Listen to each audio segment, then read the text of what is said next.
start of Four Nations. Brent Burke and Darren Pang will be with you. Jackie Redmond will join us as well. This is something that players and fans alike have been waiting almost a decade for. Well. What's going on, everybody? I got Alec Nava here with me. I'm going to get him in here right now. It is start of night one of the Four Nations face-off. This should be a good one. We have Canada and Sweden. I'm going to give you the starting lineups. Again, this is from NHL.com on the side of it. So let's just go across. John Cooper is the head coach. It's Sam Reinhart-Connor, McDavid-Mitchell, Marner, Sidney Crosby-Nathan, MacKinnon, Mark Stone, Brad Marchand, Brayden Point, Seth Jarvis, Brnadon, Hagel-Anthony, Cirelli, Travis-Konecny. On D, it'll be Devon, Toews-Cale, Makar, the Colorado boys. Shea, Theodore-Drew, Doughty, Josh Morrissey-Colton, Parayko. Sam Bennett is the scratch on forward. Travis Sanheim is the scratch on defense. Sam Montembeault is the scratch in goal. Jordan Binnington is going to get the start in net tonight for Canada. And for Sweden, it sounds like this. Sam Hallam is the head coach. It's Willie Nylander-Mika, Zibanejad-Rickard, Rakell, Philip Forsberg, Elias Pettersson, Adrian Kempe, Jesper Bratt, Joel Eriksson, Lucas Raymond, Gustav Nyquist, Elias Lindholm, Victor Arvidsson, Victor Hedman, and Jonas Brodin on D with Matthias Ekholm and Erik Karlsson, Rasmus Dahlin, Gustav Forsling. The scratchers on forward will be Leo Carlsson and Rasmus Andersson on D, Samuel Ersson in goal. Philip Gustafsson will get the start in net tonight for Sweden. Linus Ullmark will back him up. Alec, I have been looking forward to this. It's been a while since we worked together. You were the first one I reached out for as far as covering the Four Nations. It's good to be back together. I'm excited for this one. What say you? 9 years. That's how long it's been since we last saw a Best on Best tournament. 9 years, and today is the day. So excited to have me on board with you, John, for the Four Nations face-off. And boy, this is going to be a precursor, as you noted on your tweet when you sent it out, the precursor to next year's Winter Olympics, when we have a more expensive tournament in ice hockey on the men's side, and with NHL players back on board. Canada gets to live their dream of having McDavid and Crosby on the same team. Not just them, you had the two Colorado boys, MacKinnon and Makar, onto those four household names, and they are as dangerous as any other star player in this league and in this hockey world. Sweden, they can win low-scoring games.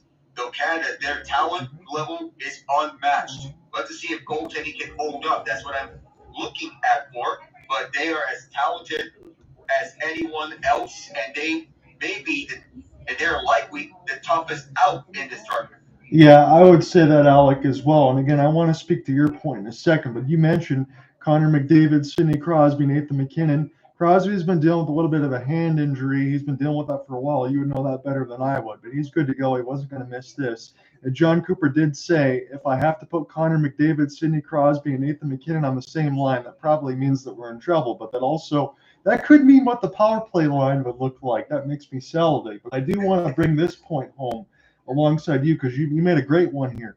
As far as Jordan Binnington, Adin Hill, and Sam Montembeault, I know he's got the scratch tonight. We know about Logan Thompson. He was not on this roster. Again, if they do Four Nations at some point, again, I think the roster construction will be a little bit different as far as the amount of time allowed to put somebody on the roster. But I do want to make this case. As far as Jordan Binnington and Adin Hill, we already know the defense in Vegas. But for Binnington, the Blues team behind him is not all that great. But when you have the defensive Devon, Toews-Cale, Makar, you got all these elite forwards. I would think Jordan Binnington and the goaltending for Canada is probably going to be just fine. I would think so too, along with his pedigree of stepping up at the big moments, like what he did in the Stanley Cup final in Game 7 when he made 32 saves to clinch the Stanley Cup for the St. Louis Blues. And not to mention his last appearance in the IIHF World Championships, in which he led Canada to the third place game, and everything just kind of fell off from there for him. But now that he has a legitimate defense in front of him, I think it's safe to say that he will be just fine, much like how Logan Thompson is doing with the Washington Capitals. And I'll say this too, if we're talking about goaltending, as we're watching all these guys start to make their way, we're going to get into the anthems. I know I joined in a little bit early, but I wanted to make sure to catch everything. So that's pretty cool. We got all the lights, the festivities, and everything else. This is in the Bell Center in Montreal. And then the championship semifinals and all that will be in TD Garden in Boston. But for Sweden, I look at it. I'm just looking at the names here, Alec, and honestly, Philip Gustafsson, Linus Ullmark. This Sweden net minding's not too bad in this team. When you think about it on the third line, You got Gustav Forsling, who already was one of the best plus-minus guys last year with Rasmus Dahlin, this back-end defense. Victor Hedman is the captaincy. You got Erik Karlsson as well. Team Sweden looks pretty good to me. Yeah, they do. You split out the defense pairs as evenly as you do with Sweden, you're good to go. You get an offensive-minded defenseman next to a defensive-minded defenseman. That's probably the best way that you can structure it out if you're Team Sweden. Hedman's offensive-minded, Brodin's defensive-minded. Carlson's offensive-minded, Ekholm's defensive-minded. You Right. see the pattern that we're going with here? It's all making sense here. Doughty or Forsling, that would be the most dangerous pairing that we'll want to watch out for. Yeah, I think so. Because you talk about that, we're looking at it just head-to-head. You got Josh Morrissey and Colton Parayko versus Rasmus Dahlin and Gustav Forsling. If it goes that way, I'm giving the edge to Sweden. I mean, we're not going to break it line by line by line because I agree with Alec as far as Canada. They're the favorite, the top-end talent. I don't care who you have out there. You're not going to compete with Canada's top-end talent as far as their forwards. And when we talk about our game tomorrow, I know we'll do that a little bit. There are going to be some big misses for both Finland and the United States, as Quinn Hughes will not be on the roster, and will Miro Heiskanen. So that's really going to hurt Team Finland. If I had to guess, Alec, I don't want to put anybody out the pasture here on night one, but I think Team Finland, especially in the back end defense, is going to be a little bit light. That's where I think that they would struggle. Yeah, I would think so too. Heiskanen is the biggest loss because Yes. after him, you would not expect a lot of offense from the defensemen. It's going to have offense that's hard to come by for them because there's not a lot of offensive-minded defensemen on Finland. Most of them are defensive-minded. Heiskanen is their biggest piece, and without him, offense will be very hard to find on the defensive side. You're most likely going to have to generate more turnovers at your own end if you want your defensemen instead of the offense as a chance to work forwards the rest of the way. So we're looking right now on the aerial camera shot. We have the flags of both respective teams of Canada and Sweden. And this is pretty sweet as far as everything across the board. Alec, I want to just try to divvy it out now. You're free to take the reins if you want to, but if not, I can take the first, you take the second, I'll let you close. Hey, we'll do it at the normal pattern that we've been doing. Okay, so I'll let you close tonight and get everything squared away. I think for USA-Finland tomorrow, I am in between World Juniors. Look, I know you covered the Super Bowl, you've covered the NBA Finals, I went through Stanley Cup Finals with you, World Juniors. We've covered a lot of big events. USA-Finland tomorrow is going to be big just because those two teams that always play together always seem to play tight. So I'm looking forward to that. We're going to get the representations of the anthems of both teams. I am just ready to drop the puck. Yeah, we were highly anticipating the puck drop here in Montreal, one of two host cities. Admittedly, it will be a nice, beautiful sight around Montreal. Lots of hockey bars around the area. Of course, they are all have their eyes set here. So I know that there are some players that have to miss the tournament just because of injuries or things like that. I know there was some people out there that said this really isn't best on best because a couple guys ended up being off the roster. I don't think that could be any further from the truth here. I think this is a good way to get the Olympic tune-up as we've talked about. I mean, this is something that we've wanted to see for a long time. Alec, you talked about the length as far as it used to be like Team North America and some of the other made-up teams. Now we get to have the countries represent countries. And really, this is, much better than just the standard all-star game. It is, by a mile already. And as you speak of Olympics, we just had some news from Mr. Gary Bettman himself. He has indeed confirmed the 2028 World Cup of Hockey. The bidding process has just begun for who will be the host country for the World Cup. It's going to involve at least 8 nations. That is so cool. Again, and they were asking him a lot of questions. I saw some of that a little bit in the pregame as well. I know that he got a couple questions as far as when is Gary Bettman going to get set for retirement. I know that's probably a couple years from now when they're thinking across, but I think Gary Bettman probably should stay at least until the World Cup of Hockey is over. I think he's earned that right. At the very least, from that perspective. It's got to get the viewership ratings up because this year has not been the best for viewership in the NHL. No, you're right about that, Alec. Again, they've made some money. We've talked about the salary cap going up and all of that, but like you said, You're mixed in between TNT, ESPN, online. It's really hard to be able to get the games in one streaming package. I did see the Cleveland Guardians now, if we're going to talk about that for a second. They've mixed in baseball where you can actually buy it between the team site for the year. So if the NHL does something like that, that's only going to make things better. And now we're getting all the official name announcements with the kids on the ice as they've just introduced Nathan MacKinnon and Kel Makar. You got the names and lights with the jerseys. That looks really cool. Oh, yeah. You have the names and the light shows all on this lights out crowd with the lights all coming out from their glow sticks as well. The crowd is on their feet. They are hyped up for their country playing in a best-on-best tournament. You expect that this crowd is going to erupt for every Canada goal that's scored here on home ice. I know it's home ice, and again, it's another advantage, just like it was in the WJCs. It didn't work out for Canada on that side for the U.S. However, I will say, at least tonight, if I have to give a score prediction, I do think this is going to be close. Sometimes you get the first night nerves. I will give Canada the edge. I'm going to say, man, I want it to be close. Let me say 4-3. You know, I was on your similar thinking as well about a close game, with Sweden making it a little uncomfortable for Canada. Yeah. Given their two-way advantage on the forward and defensive side. I feel Canada will do enough to get the win here. I'll have it at a 4-2 win for Canada. Good, because I was thinking that I was going to say that, so we can split the difference there. Teemu Selanne, the former Winnipeg Jet and Anaheim Duck, also out there, and then they have the captaincies in the mix of Victor Hedman and Alex Barkov for a ceremonial puck drop. Again, I always mention this a long time in the mix for Barkov as well when we see him tomorrow. He is one of the best two-way players all the way across the NHL. I still don't think he gets the respect he deserves. His play style reminds me so much of Patrice Bergeron. Yes. He's like him, but with more offense to it. That's a really good comparison there, Alec. Mike Richter, the former Team USA netminder as far as Olympic hero. We're bringing out all the stops right now in the Bell Center. Austin Matthews now being introduced. A little bit of booze here for Mr. Matthews. Not really surprised because it's Montreal, and the rivalry is natural when you have the Leafs and Habs involved. You have some dual citizenship for some of the guys on Team USA as well when you think about Matthews and Tkachuk that could also play for Team Canada. But Austin Matthews from Glendale, Arizona, going to elect to play for Team USA tomorrow. But I agree with Alec. Again, a little friendly rivalry there. And in the mix, Daniel Alfredsson on the coaching staff, the former Ottawa Senator there for Team Sweden.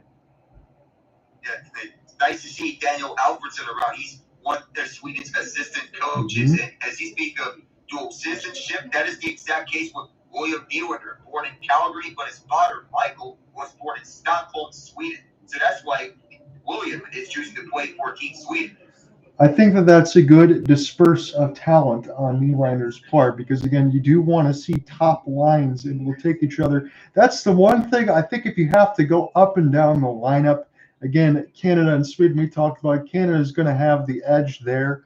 But I do like the back-end lines for Sweden. I just don't know how you match up with Reinhart, McDavid, and Marner and Crosby, MacKinnon, and Stone as far as anything else. Man, that top six is lethal.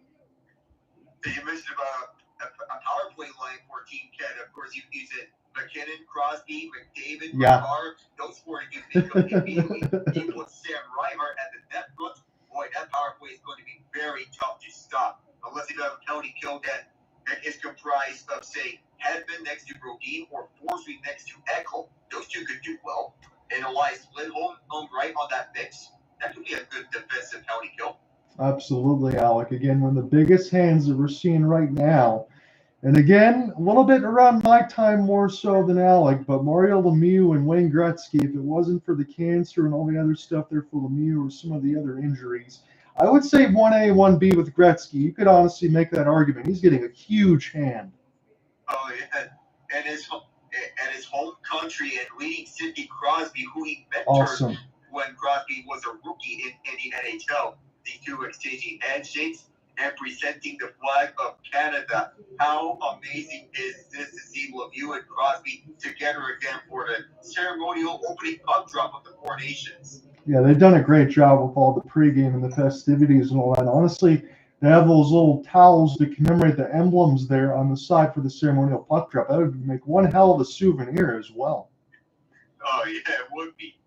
And the handshakes all around between the captains. Austin Matthews, this is his first year as the Toronto Maple Leafs captain. Yes. It's interesting knowing that he's named as the captain of Team USA. Yeah, there's a lot of names that you could use there on that side. But I you know what, honestly, Alec, I'm going to be so excited tomorrow to be able to honestly root for some guys who I already like. But, there's rivals rather with the Red Wings and the Maple Leafs. I can't exactly always root for Tkachuk in Florida or Austin Matthews, but now I can tomorrow. So that's going to be pretty cool. I got on the same boat with Sidney Crosby. Yeah, he's one of my favorite players on the Penguins, but now it turns out that he's going to be my rival now. Yeah, it's interesting how all this stuff works. And I'm glad that you feel the same way, Alec, because I'm excited as well. I mean, you feel like a kid in a candy shop when you get something like this. And it's not very often to get a chance to do that. Honestly, I wonder how much the tickets are, because when I was looking at this, and in between the World Juniors in Minnesota and around the Christmas time, as it usually is, those were ungodly expensive tickets. So anyone that's got a chance to be able to get in the seat in the house tonight, I'm very jealous. Yeah, I feel the same way, not only for this, but also Olympics and any other international tournament, like next year's FIFA World Cup. Yeah, we might have to figure out, Alex, some way for us to get down there as far as one of these big events, because I'll just be honest, you never know when it ends up coming back to when you can see it again. Sometimes it takes 8-10 years longer before we get these, and never know how many opportunities you're going to get to watch a big event like this live. And we're getting that here in Montreal in the first 4 games, Boston in the final 3 games for when the championship comes around. We get Ian on board here. How are you doing? I'm doing well, gentlemen. Doing well. Football season's done. I get to see how the rest of the NBA and NHL seasons play out, and surprisingly, I'm looking forward to baseball season. Everything's on the horizon now, Ian, and I'm excited for it too. I mean, there's a lot of things to look forward to. Hopefully this is going to be a good precursor tonight. Again, it gives us a little bit of something to really sink our teeth into while the NHL's on break. I mean, you talk about all the moves and things been made across the board. It's a good time of year. And there's still moves to be made because the trade deadline hasn't happened yet. Not in the NHL. We have another month or so here, and you know what? It seems like a lot of those teams, Alec, got their business done early. I kind of wonder if there's any more big names left. Yeah, because JT Miller already was traded to the Rangers. There's one big trade. We have several that were on the rise. Joel Barabee got moved, and we still have some more big trades to go through, like among potential blockbusters. Mikko Rantanen, of course, standing out from all of them to Carolina. I was thrilled when I heard that announcement of Brnadon to Carolina.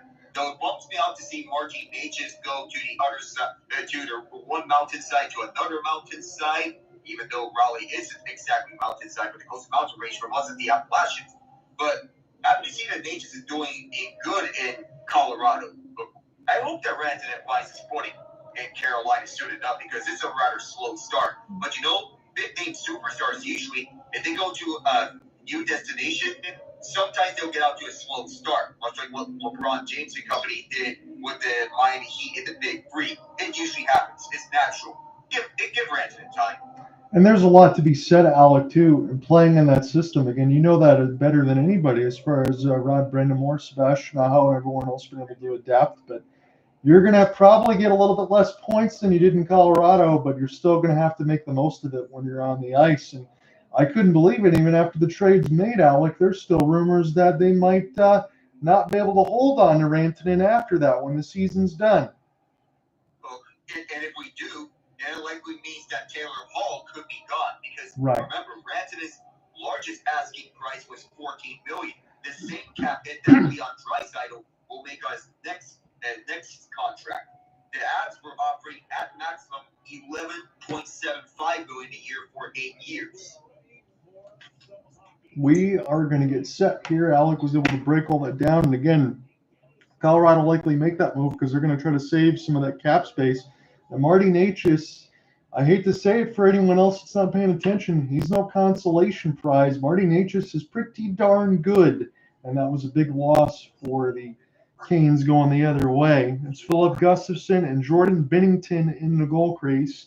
Again, a .270 in the NHL career with a .913 save percentage and 9 shutouts, 5th time representing Sweden internationally, as we get the camera shot of Crosby on the ice. His first time representing Canada since the Winter Olympics, which was 4 years after that he scored the golden goal for Team Canada to capture the Olympic gold over USA. So we're going to get set to go here. It's going to be line numero dos for John Cooper right out the gate with Sidney Crosby, Nathan MacKinnon, and Mark Stone on the forward line against the top of Nylander, Zibanejad, and Rakell.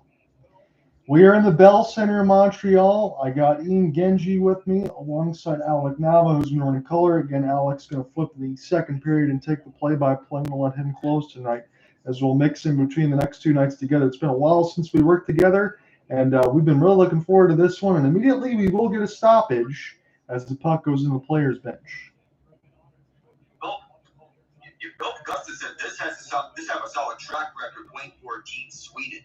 And his development on his learning curve went up for over 50 years. It did help going to Minnesota, a more defensive-minded team, and with Marc-Andre Fleury that he can learn from as well.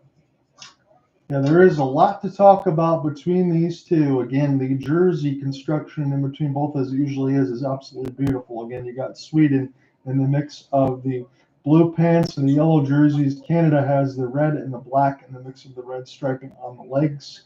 As this will go back to Jordan Binnington and Cale Makar. We'll get a chance to survey for the first time. And it looks like Sweden's already taken a penalty. That is not what you want to do against the Canadians. They'll just dump it, let Sweden touch. We'll get a whistle. And Alec, things are starting pretty auspiciously here for Sweden.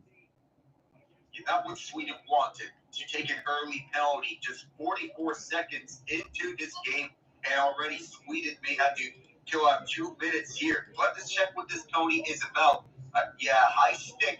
That looked to be William Nylander who put one of the Canadians up high. And that will send Canada to the first power play. Dave MacKinnon. Yeah, he kind of reacted a little bit to that, but not really clear enough to determine whether or not that is embellishment. I don't think it is. But nonetheless, I think that's smart from MacKinnon to have it not be too obvious. I agree with you. Go ahead. So you have a power play unit of Reinhart, McDavid, Makar, MacKinnon, and Crosby. That's what Alec and I were mentioning. I don't know what you do against that, but here we go. We're going to find out now. Connor McDavid to the right side. Now back in. What a beautiful pass. And Canada scores. Right on cue. Connor McDavid right at the back door, backhand to Dave MacKinnon, who was wide open far with the left circle. That's why you don't usually would want to avoid taking penalties against this group for all the stacked talent that they have. It's really a bad idea taking penalties against Canada because usually you will find yourself trapped. And in this end result, McDavid, Crosby, that was Crosby, not McDavid. The captaincy gets the job done. The beautiful behind the back. Yes. Nutmeg won Sweden's defense. That was that goal. Absolutely filthy there from McDavid. Crosby with the capper, as Alec mentioned, and Nathan MacKinnon wide open on the back door. And there's another chance right down the middle of the ice as it gets sticked away. So Canada already scores inside the first minute on the power play. They have the 1-0 lead. That's a nightmare start for Sweden. Nothing Gustafson's going to be able to do. Here's a couple of fight for the puck as it's Connor McDavid already back out there now. We'll take this one. Doughty. Here's a slap shot. This goes wide. Again, Sweden just trying to get their feet underneath them. Here is Canada dancing with the puck. This is swallowed up by Gustafson. Already Canada's hitting Sweden back deep into their own end. They want to jump to a 2-0 lead just like that. And Sam Hallam, who was named the head coach of the Sweden national team at the start of the 2023 season, you wonder what his game plan is for Team Sweden.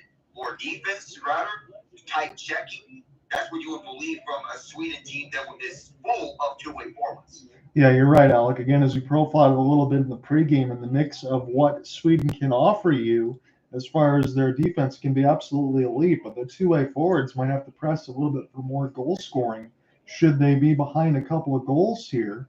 As this is toward the right side. Good work in behind the net as this is taken away. Anthony Cirelli, part of John Cooper's Tampa Bay Lightning. They mixed them on the fourth one. As this one sent it across alongside Brandon Hagel. Ekholm takes a couple hits to try to make a play. As this goes in the corner, Canada now in their own D end. Cirelli will see this one go back to Victor Hedman, his former teammate. Back around now, Hedman toward the blue line side, one-timer. This one is blocked at his side and even got knocked away from Binnington. Sweden trying to keep this one in on the back end. And now Cirelli will go ahead and finish his check, try to pry the puck loose near the left side red line. As this is just jammed up there, Victor Hedman will reach for it. And Sweden will go ahead and get a change. Everybody's already near the players' bench anyway. 2-0 on the shot board for Canada. It's a power play goal from Nathan MacKinnon from Sidney Crosby. It was a gorgeous backhanded no-look feed. As Gustafsson will stop this now. And around the end boards, Seth Jarvis will take this end-to-end. Canada just able to send this one back into the zone across the right side red line.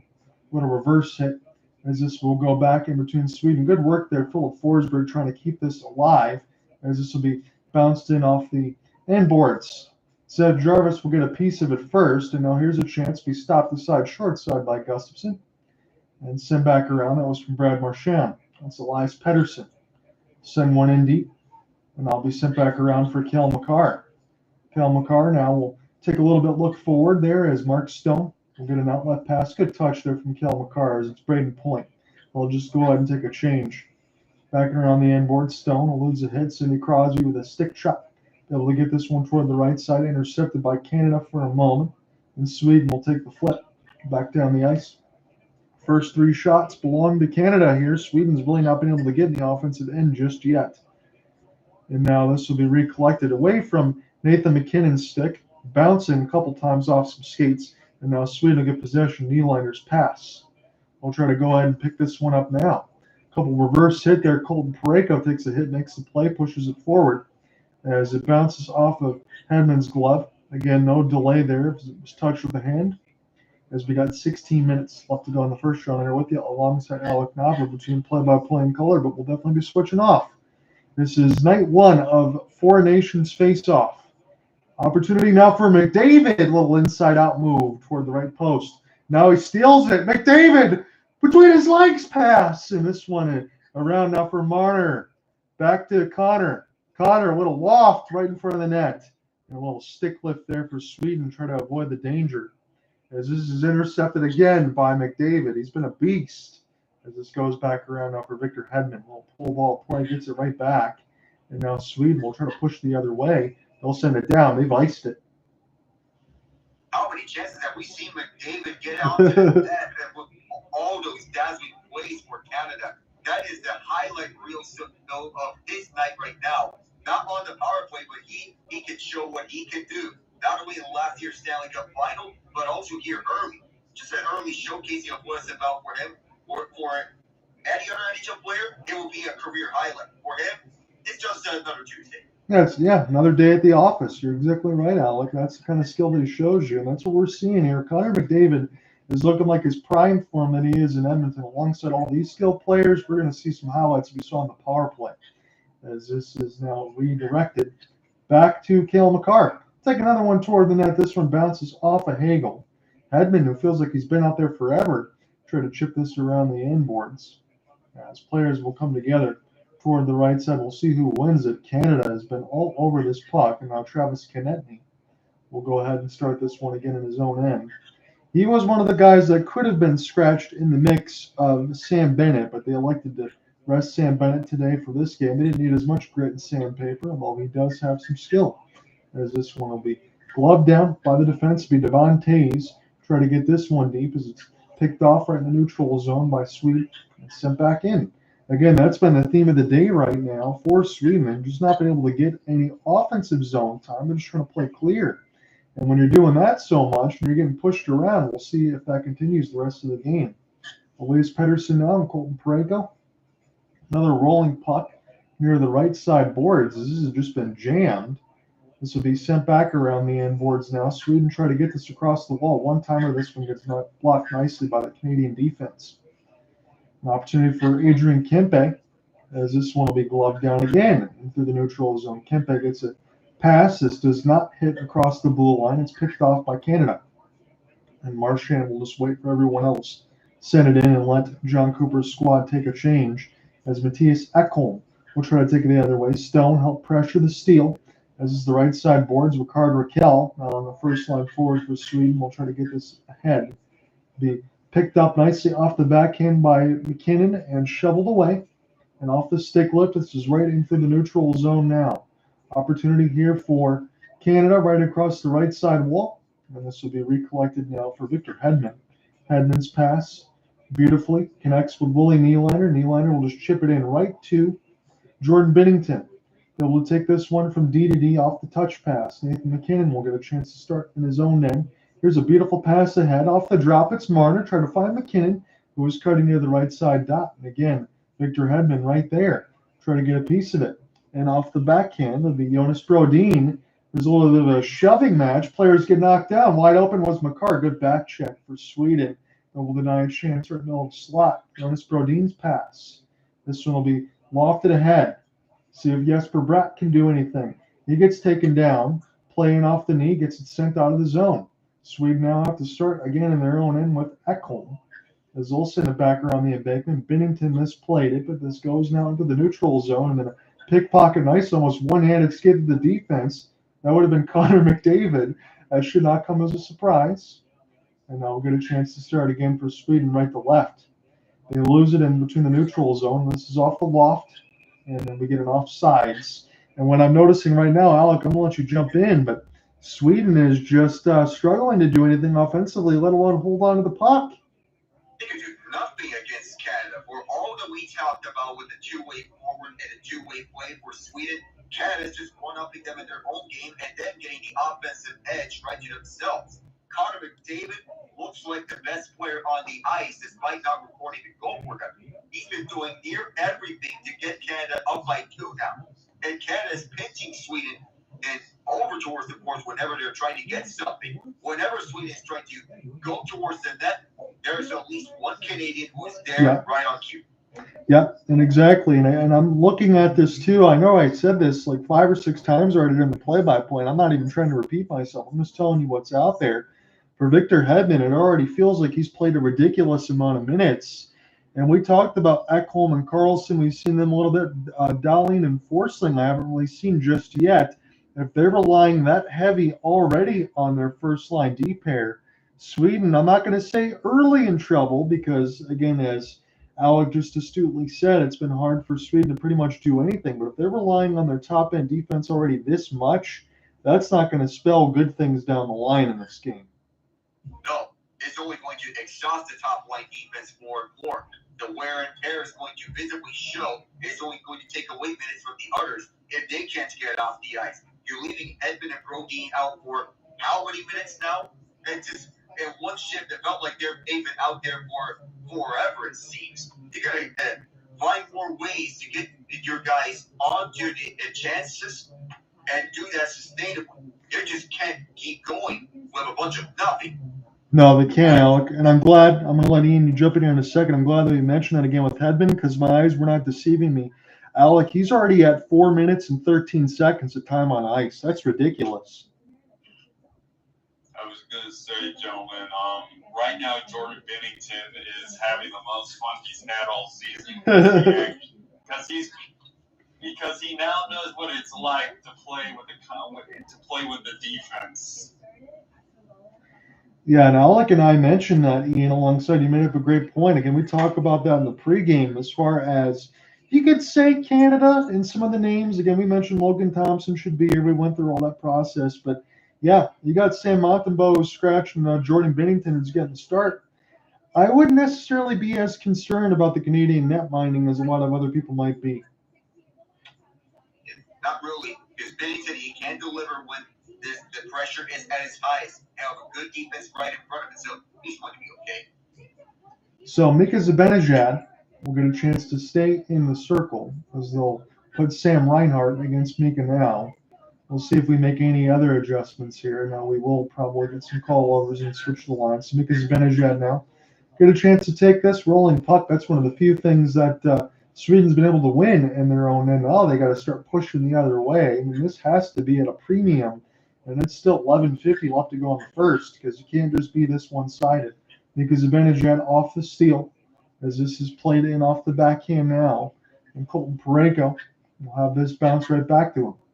Two-time Olympic gold medalist in 2010, 2014, USA has faced some defeats in alongside Sidney Crosby in Canada, but again, we'll figure that out next year in the Olympic play. Maybe we'll figure that out with Four Nations as well. Although, unfortunately, I won't be able to cover that game on Saturday. Alec's going to have to do some heavy lifting for me on that one. I'll try to be there in spirit, as this will be picked up now nicely off the one-on-one little inside-out move. And Devon Toews runs into the post, and now they finally blow the whistle. Oh, that took a while, but that was a good chase down, shutdown on Devon Toews as he was driving towards the net. It was almost all alone on the partial break, but a good back check by Gustav Forsberg shut that chance down on Devon Toews. That's what Forsberg did in his time with Florida, and he's showing it in Sweden. Sweden needs more of this. Yeah, you absolutely nailed it, Alec. Again, the best plus-minus of everything last year was Gustav Forsberg. He made that play look easy. Anytime you mix it in between Makar and Toews, it is really not. As this is toward the right side, went a little bit too far there for Makar, sent all the way back down. This will be stopped by Jordan Binnington. Will safely play it in behind the net. That looked a little bit more dangerous, but now Mark Stone. We'll see if they'll try to get this off the chip and chase it to go right back to the former Panther. And Gustav Forsberg. Push this one ahead now. And off the end board, Sweden will just gain the blue and send it in. That's all they've been doing. Of note, Sweden does not have a shot on goal yet. We're almost halfway through the first. The shot board is only 3-0, but it's a power play right at the beginning and alongside Nathan MacKinnon from Sidney Crosby and Connor McDavid. Now, toward the right side, this will be a good defense again there. This is Erik Karlsson. Try to take this one away. Now, Philip Forsberg, touch pass ahead. Good move there for Sweden. Try to get something off the rush. The pass did not hit Elias Pettersson. Picked up off the back skate by Philip Forsberg. Forsberg handle off the backhand back in behind the mesh of Jordan Binnington. We're halfway now through the first, just thereabouts, as this is picked up now off the backspin and easily intercepted by Canada. It feels like they're all over the ice right now. Sweden just can do nothing. As this is picked up now for Victor Hedman, is already back there. Takes it away from his teammate in Anthony Cirelli. Now toward the opportunity for Erik Karlsson off the pull ball pass. And Canada is right there to get it in across the blue. Here's an opportunity there for Brayden Point. We'll chip this one ahead. Now toward the left side red line, Seth Jarvis tries to get a stick on him. He's out there with Brad Marchand. Good hit toward the right side boards. As we will see Canada again steal in their own end. Try to take this one left to right. In the mix, Brad Marchand tries to escape between his legs. Victor Hedman brushes it away toward the right side of the post. And now we'll start this one again with Willie Nylander. Taken away from Makar Rakell as this one is put to the left side red line. Rakell will finish his hit. And off the long chop, this will be sent back down. A little misplay, but it'll fall right to Gustafsson. Hold. It'll be a D-zone draw. Sweden still through 11 minutes, no shots on goal. And even so, that the one that originally counted, it was taken away from them because it was more of a dumping.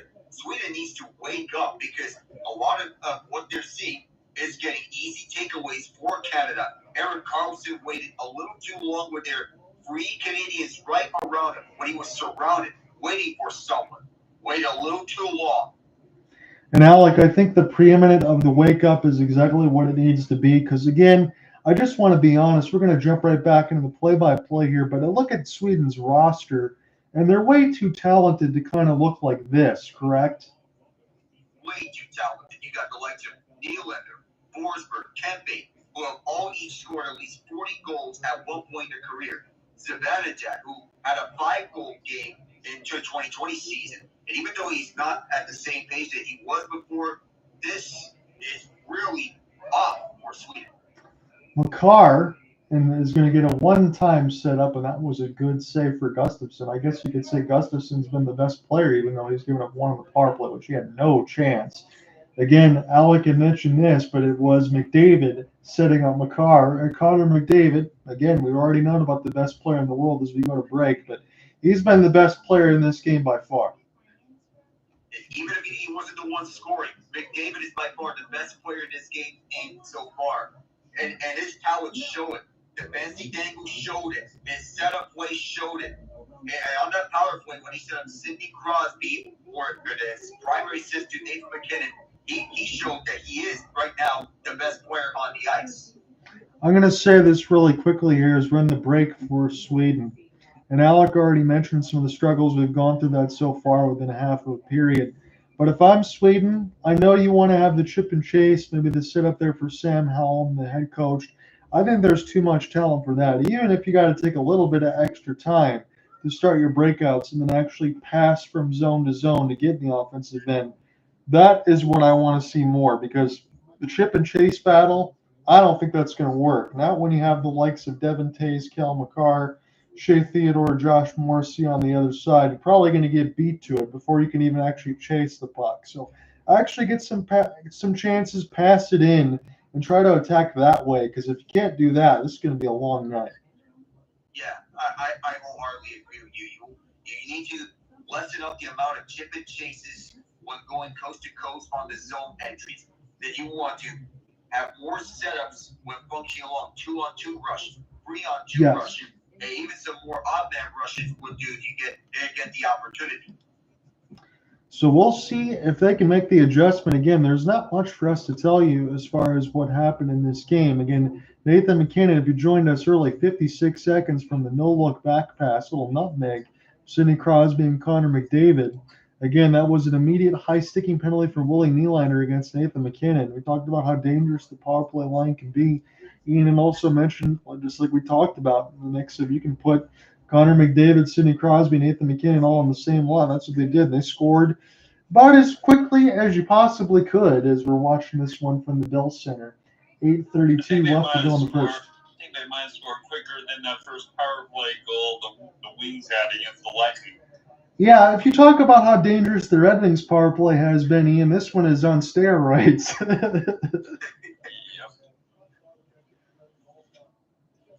So we're getting a little bit of an interview there from Jackie Redmond, and alongside the Swedish head coach and Sam Hallam. Again, it's a D-zone draw for Sweden. That was badly needed to be won.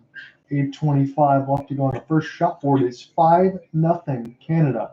Get an opportunity now for Jesper Bratt. We'll take this one D to D. Got to shoot this one. Lost it there for a moment. Now sent toward the net, and this one was a good chance for Eriksson Ek, but he couldn't get the puck to hit the stick. As this is back around the inboard, the money line's already minus 620 for Canada, so you'd have to bet a whole hell of a lot just to make anything. So they're already kind of telling you that this game is over, but it's really just getting started. So Gustav Forsling have to take this one now from a zone end from right to left. He'll make the sail pass all the way inside the zone, and now Jordan Binnington will bounce this one in off the Swedish defense. And Canada can probably get something here. Sam Reinhart off the touch. And this will go back around for McDavid off the curl. It'll go D to D. Here's a shot toward Gustafsson. That'll go wide. Now sent back now for Doughty. As this will be recollected now, Reinhart will go ahead and make the drop pass in along the inboards. And now Sweden still looking for the first shot on goal. How many times are you going to have to say that? I feel like I need to. As this is taken away, Shea Theodore able to shadow. And now Canada. And alongside the LA King and Drew Doughty will chip this one in. Again, this is their puck right now, playing at their pace. Canada, they're just feel like they're having a practice. As this one goes toward Gustafsson off the pass, it did not hit Cirelli. He'll hold. Yeah, it just feels like a Canada practice session. You know it perfectly. They're just having their way with Sweden, no matter where they are on the ice. In Sweden, they did have their best chance earlier when it was set up where Joel Eriksson Ek had the net front, when he was looking to redirect that. Trying to take away the vision from Jordan Binnington. He almost tapped the one at the back of the net, but that was pretty much the only chance that Sweden had. Where's this been? Exactly. We're gonna need to see more of that little backhanded push from Marchand. This one goes toward Gustafsson, and this will be recollected now by Sweden. See if they can get something off of this possession. Full of Forsberg. He's got 3 players in his face. as he tries to take that in. It's a 2-on-1. Cross pass and a goal. It's Marchand from point, and Canada's dominating. The quality of play just speaks for itself from Canada. They're having their way from start to finish of this period, and so far it looks like Sweden is in a bit of trouble.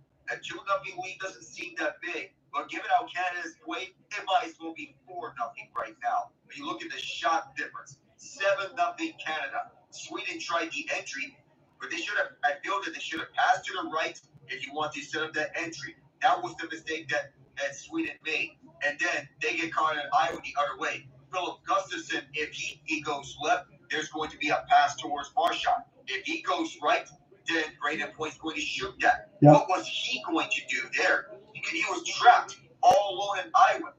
That's perfect analysis there, Alec. I'm glad you're on board with it because you're right. There's 2 goals against Philip Gustafsson. You could have put Marty Brodeur or whoever you wanted back there, any legends. Those were not going to be saved. He needs some help. Sweden needs to be able to get in the zone. They're not been able to do it. So Brad Marchand with his first. Nathan MacKinnon's already got one. And this just feels like, let's just say Godzilla versus a random ant on the ground. I mean, this is not what I expected for Sweden. Again, Alec and I lean toward Canada winning this one. It'd be 4-2, 4-3. I try to say this could be close, but just no puck entries again. Forsberg gets it lifted, and this goes back in here for Canada. Long wrister get it blocked. Canada now able to keep it in. Makar, this one gets tipped. And now we'll see if Sweden can find anything with speed and toward the boards. Rakell will try to push it in. So Seth Jarvis going to get the secondary assist from point, as this will be nice back skate there for Canada, able to get the steal. And now Stone will just shove one in the corner, take a change as he made a hit. And now inexcusably, Canada's going to get their own dump in here with Sam Reinhart, as he's able to kill some time. That was a 2-on-1. Almost winning the puck now. Battle for it. Connor McDavid gets cross-checked, and alongside for Dahlin as the crowd continues to boo, as you imagine that they would. And now Sweden just goes offside with the stick handle. This is getting ugly. Well, McDavid, he did a little cross-check motion first. So you would imagine that cross-check for Rasmus Dahlin was a little retaliatory. Mm-hmm. But that dumper from Canada and Sweden does not even touch up on the puck. That's inexcusable. I don't care if Sweden was a little late to the reaction. You got to hustle there if you want to pick up the puck and get it down. You need goals badly. You allowed the first 7 shots on goal, and you only have 1 shot on goal. That's inexcusable from Sweden. I'm not going to change, and I know you won't, Alec, as far as my excitement for this tournament. I did, again, you and I said the right thing about Canada being the favorite and this and that. We agree. I don't think we're going to see anything like this between USA and Finland tomorrow. I'd bet my life on that. You would imagine that we would believe that more games were going to be tighter as it goes along. Yes. Hockey's better when we have more tight games around. So we'll see what ends up happening with Sweden, but right now, I've kind of given you some of my looks as far as what I'd like to see them do. Alec has as well. Doesn't look like Sweden has the answers, and when the second period hits for Alec a chance to take over here, we'll see if anything does change. Right now, it doesn't seem like it's going to, and that would be an absolute shame. And for Philip Gustafsson, I can't help but feel a little bit sorry for him, to be honest with you. Yeah, it's Philip Gustafsson.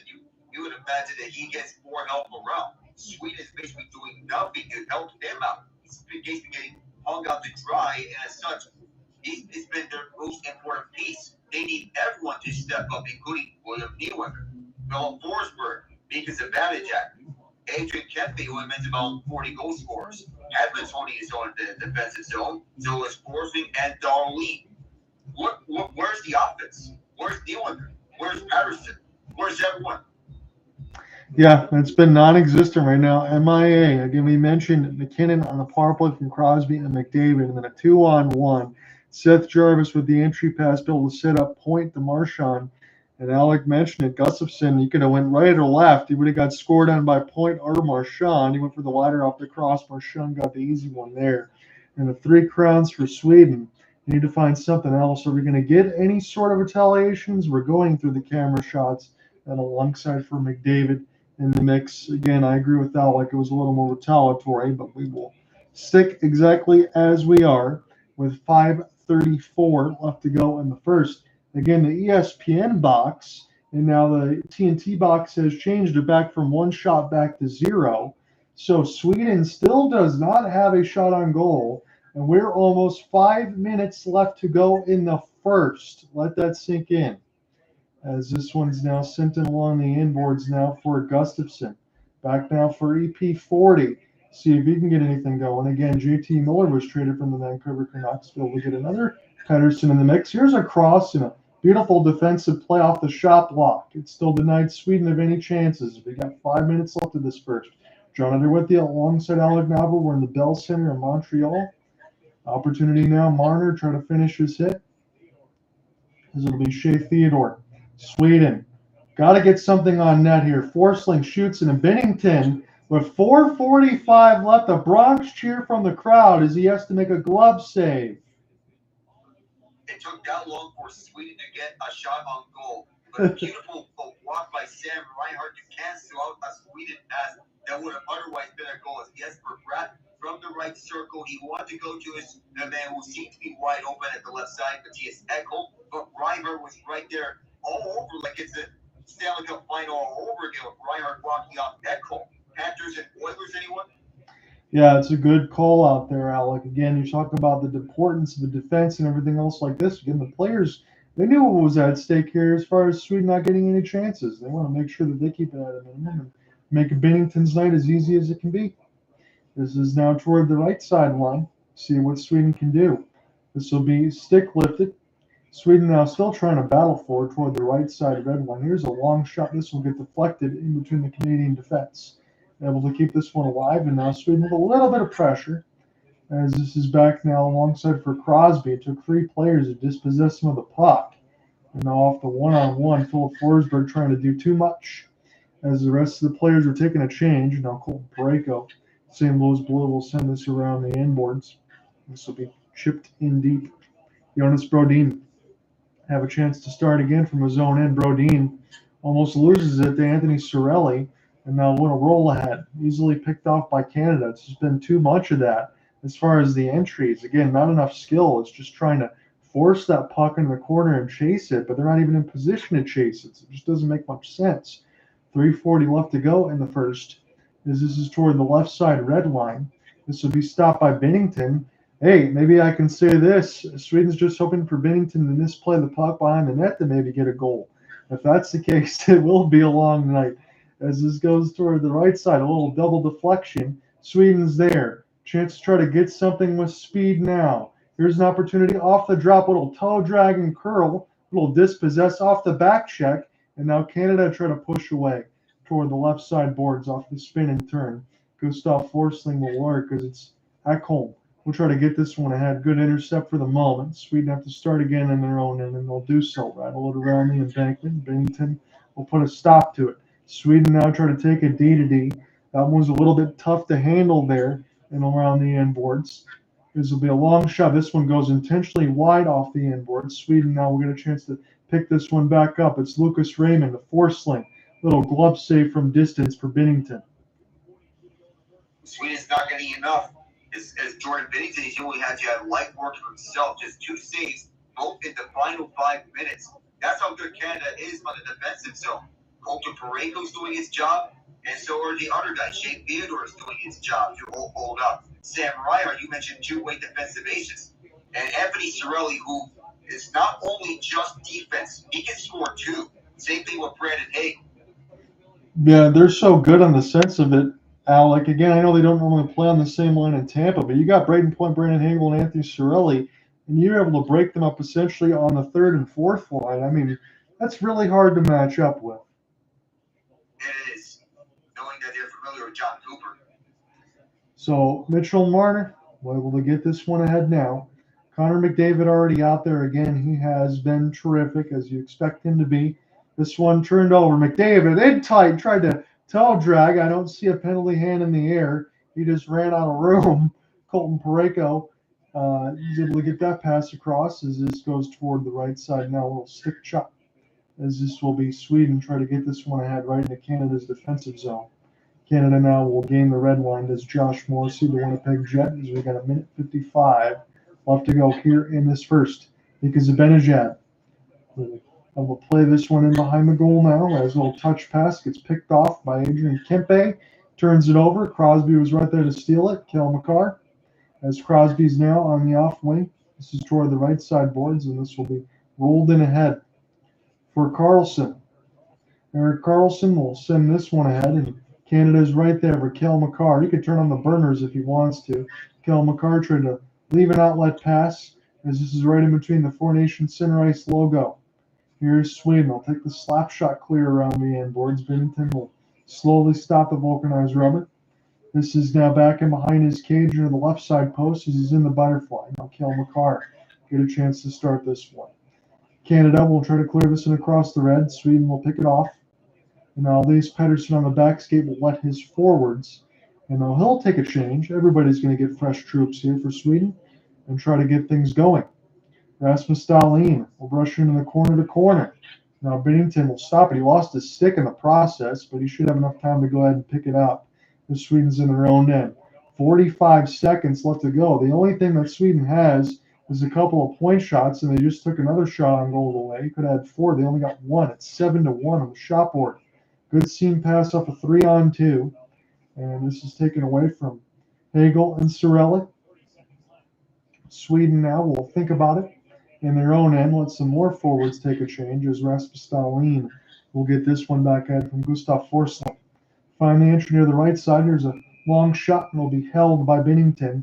They've got to win this draw here with 17 seconds left. Win this quickly, get a quick shot on goal. Hope that Jordan Binnington does not see it. Try to get some body positioning in front. Set up someone who can be specializing in going towards the net front and get your advantage there. Good back check there for the Swedish defense on the camera shot, as Alec and I talked about a little bit earlier with McDavid in tight. Otherwise, he probably would have scored from the forehand backhand. But that's exactly the situation Sweden finds themselves in, needing to get this draw. They can't do so near the left side red line in Canada. Able to send this one down the ice. It's not far enough for an icing, nowhere near. And 8 seconds left. Entry to the right wing side off the drop. This is Jesper Bratt gets brushed in the corner trying to send it toward the net. And Sweden's going to run out of time. They're only down 2. I guess that's the one positive you can say. The shot board's only 7-3. They need to regroup here. Canada, I don't even think, Alec, we're operating at maybe a 65% on the engine. They could probably even do more. It looked a little easy for them. It's free real estate for them. Connor McDavid, Brad Marchand, David MacKinnon, they're all having fun. The ice for Sweden is about getting back onto your game for these next 2 periods. I wonder what Sam Hallam was going to say in the locker room or any adjustments in the second period in order to get back into this game. Canada's up 2-0. That's the good news. But it felt like they were at 80% of their full power for the way through. Defensively, they were solid. Offensively, they were in sync. Yeah, I mean, there really isn't any more to be said. Again, we'll give you a little bit of the stats, and then we're going to go across the landscape here. But Nathan MacKinnon on the power play from Crosby and McDavid, 56 seconds in. Brad Marchand and Seth Jarvis lead the 2-on-1. Braden Point Marchand cross pass. Philip Gustafson, 5 of 7. Jordan Binnington, just 3 of 3. Again, the time on ice was a little bit more changed in the mix of now Gustav Forsling as the top line pairing, but it was all Victor Hedman to start, as we talked about that. He was at 8:07. And ice time, as I'm looking at here, Alec, is pretty dispersed evenly across the board for Canada, which is exactly what you want. We've already kind of profiled everything else as far as what needs to be done, but let me just give the shots real quick. 7 of 3 for Canada. Hits are 5-4 Sweden. Faceoffs are 9-8 Sweden as well, and just the 1 power play for Canada. The one thing I will say in this tournament, I'm not expecting it to be overly physical. I don't think players are going to go out of their way to try to injure, and I don't mean it that way, but not play too heavy until we probably get to next Thursday, which is the championship game. Yeah, the round robin is going to be more of the regular season style of hockey, when you get to the championship, that's when the intensity is going to be ramped up to 100. More physical, more punishing. If you can survive that, then you'd be in good hands for a future down the line. So we could take this any which way, Alec, and I don't want to try to steal any topics or throw anything across the board that you don't want to talk about, but it's been a while since we worked together. And the big one on my mind is just like everyone else that thought about it. What did you think about the Luka Doncic trade? I have no words to say about that. Just what in the world just happened? That was the first thought that came to mind. Even Shams Charania thought that his phone got hacked. He reported that because neither Luka Doncic nor Anthony Davis were on anyone's trade blocks. We were expecting Jimmy Butler and De'Aaron Fox, and in fairness, those were the big trades that we got that. But none of them were as big as this. This one took the cake, or perhaps the biggest trade potentially, John, in modern sports history. You get Luka to Los Angeles, and you build for the future around him. Anthony Davis is on his own right, being one of the best defenders in the NBA and a two-way superstar offense. But Luka is a top 5 player in the league. This kind of trade doesn't happen usually. This is a once-in-a-lifetime trade here. This is by far and away the most significant trade for the Lakers, and they finally have a contingency plan after LeBron. Yeah. Go ahead. It was 11 o'clock at night. I had just come home from work. I'm like, okay, let's see what the NBA scores look like to now. What the bleep? Hello? Hello? Is this? No. There's no way I'm going to sleep on this. I'm going to wake up in the morning. Okay, let's see. Nope, it was real. It was real. Chips did not get hacked. And Nico Harrison, how are you still in Dallas? That's the thing for me. And Alec, again, I know Mark Cuban. I don't believe he's no longer the owner of the team. He sold that stuff out, so it's Nico Harrison's opportunity. And look, I could say this, and I'll be objective here first and say that we know that Anthony Davis is a great defensive player. It's really unfortunate already in the first game he already got injured, so it doesn't make Dallas fans any happier. But he's a capable scorer, incredible defender, and some of the stuff for Luka with the weight gain and some of the other soft tissue injuries and this and that, they can say that they want to have a little bit of a change because they're not comfortable giving him a $320 million plus supermax. Fine. That's all well and good, but you still have to explain to the fans why you traded for a 32-year-old. You didn't keep your 25-year-old. You started getting rid of all the other people that Luka actually likes and then trying to really just aggravate him. And then the trade that's made is a phone call between LA and Dallas when none of the other teams are involved. And it almost feels like I shouldn't even say almost, it feels like a sweetheart deal. It just doesn't make sense. And then it really hurt my heart a little bit. And I imagine, Alec, it's probably the same for you, that Dirk Nowitzki goes all the way down to LA to go ahead and watch Luka play for a team that's all been about loyalty. And the Dallas Mavericks, it really didn't feel like they had Luka's back there. I'm sorry, Alec. That really made me see that but Luka, he took the Mavericks to the finals last season. Yeah, that's the important part. How that trade happens and it went down is beyond me. That you get him over to a team that's been blessed with superstar after superstar after superstar. He gets to play in the grandest stage of basketball now. He's going to live out his dream. Dallas, what are you doing? I get that Anthony Davis is good in his own right, but in no way do you make this trade. No. And let's also not forget, as great of a player as Anthony Davis is, he has one very glaring and really it would be the tipping point for a trade by anyone who is competent as a general manager. He's made of glass. His injury history is known throughout the league. Yes, he's still a great player. The problem is he can't. That's when he's on the court, and he can't seem to stay on the court. And No. I want to bring this to your attention, fellas. Out of all the sports shows that are on, I watch First Things First with Nick Wright, Kevin Wilde, and Chris Broussard because I feel that is the show where you go for analysis with a little bit of comedy because they have such great chemistry. They reacted to an article they reacted to quotes made by either the owner of the Dallas Mavericks or Nico Pearson himself. And they were talking about the great players who worked hard, namely Jordan, Bird, Kobe, and Shaq.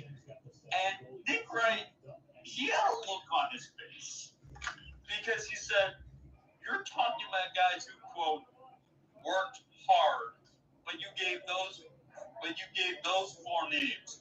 And all of them in their own right did work hard, except obviously they forgot that Shaq got worked into shape by playing the first half of the NBA season. There was only one off season where he got into shape, and that was when he was with the Heat. Because Pat Riley told him, if you don't show up in shape, you're sitting on the bench. Larry Bird played in an era where these guys would smoke and drink in the locker room before games.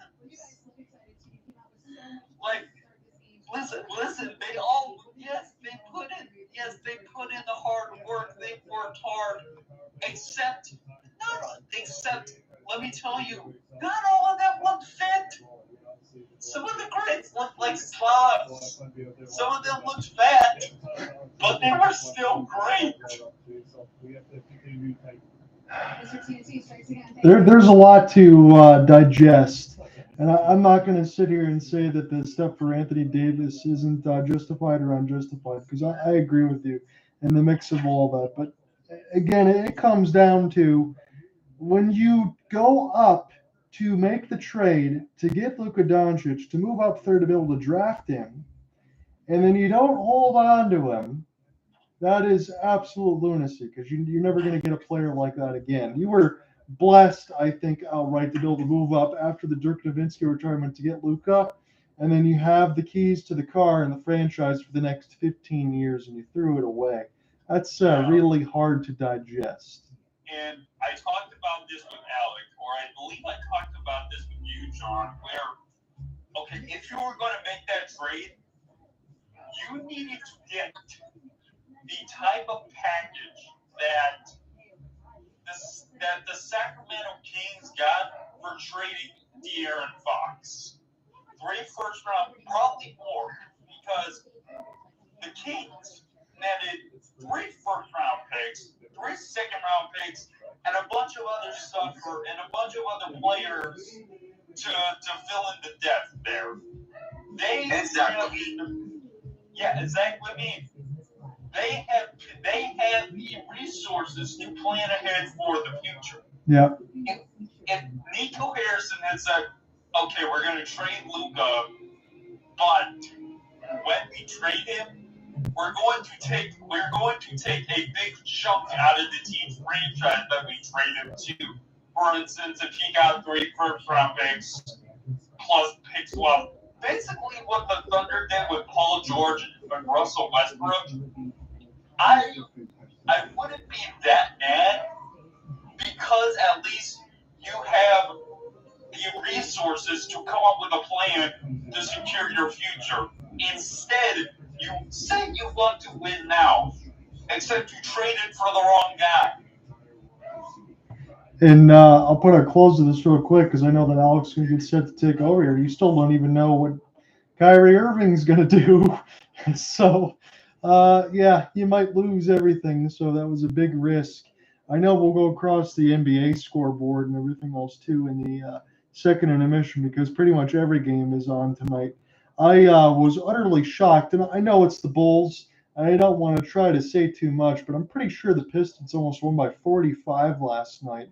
And then they get an opportunity to go ahead and play again against Chicago in the home and home. So hopefully they can get another win and stay above that playoff line, because right now I see they're in 6th. Yeah. Oh, by the way, the Pacers are losing to the Wizards. Laugh at the Pacers. 9-44 are the Wizards. Wow. Yeah. It's bad.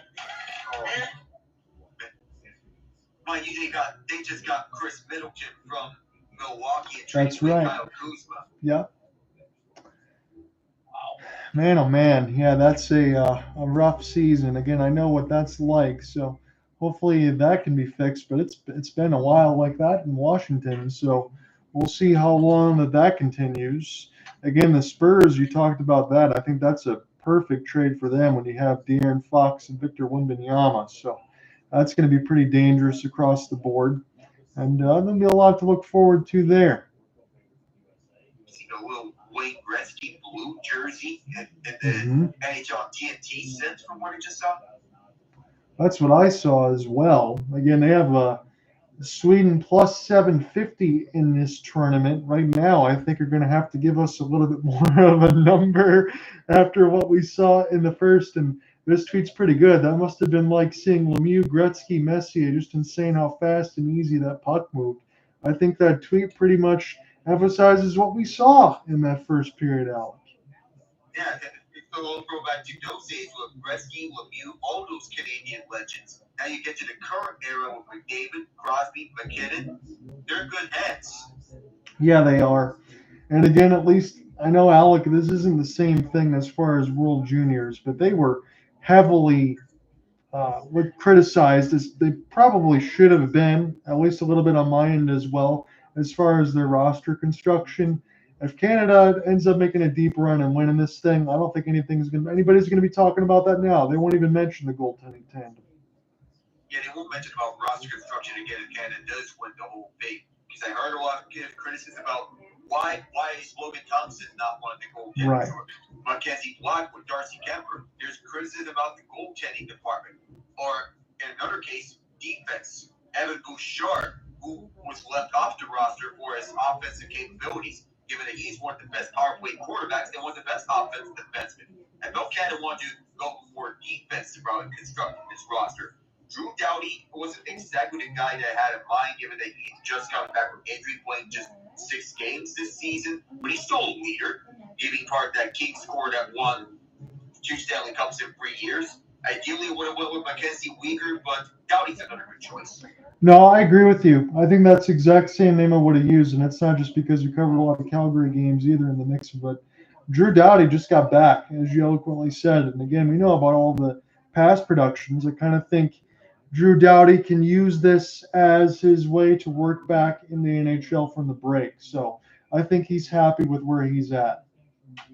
I am glad that Cole Parayko is getting an opportunity to play on a national TV scale, because his season is his career season is getting buried because he's on the Blues, and the Blues are, well, yeah. He wasn't getting a lot of talk about being on Team Canada's roster until weeks before, because of his defensive play and his physicality. He can kill off penalties too. Yeah, again, I was in there alongside. I know Alec and Ian, you've worked a lot together. Ian's joined me in the last couple of broadcasts, and he mentioned the same thing. And maybe mentioned the possibility of a trade, although there would be a lot for Doug Armstrong and other GMs that have to take in for dollars in, dollars out. But he might be one of those guys that teams would love to add if they could. And speaking of teams, we talked about prospects and trade deadline talks.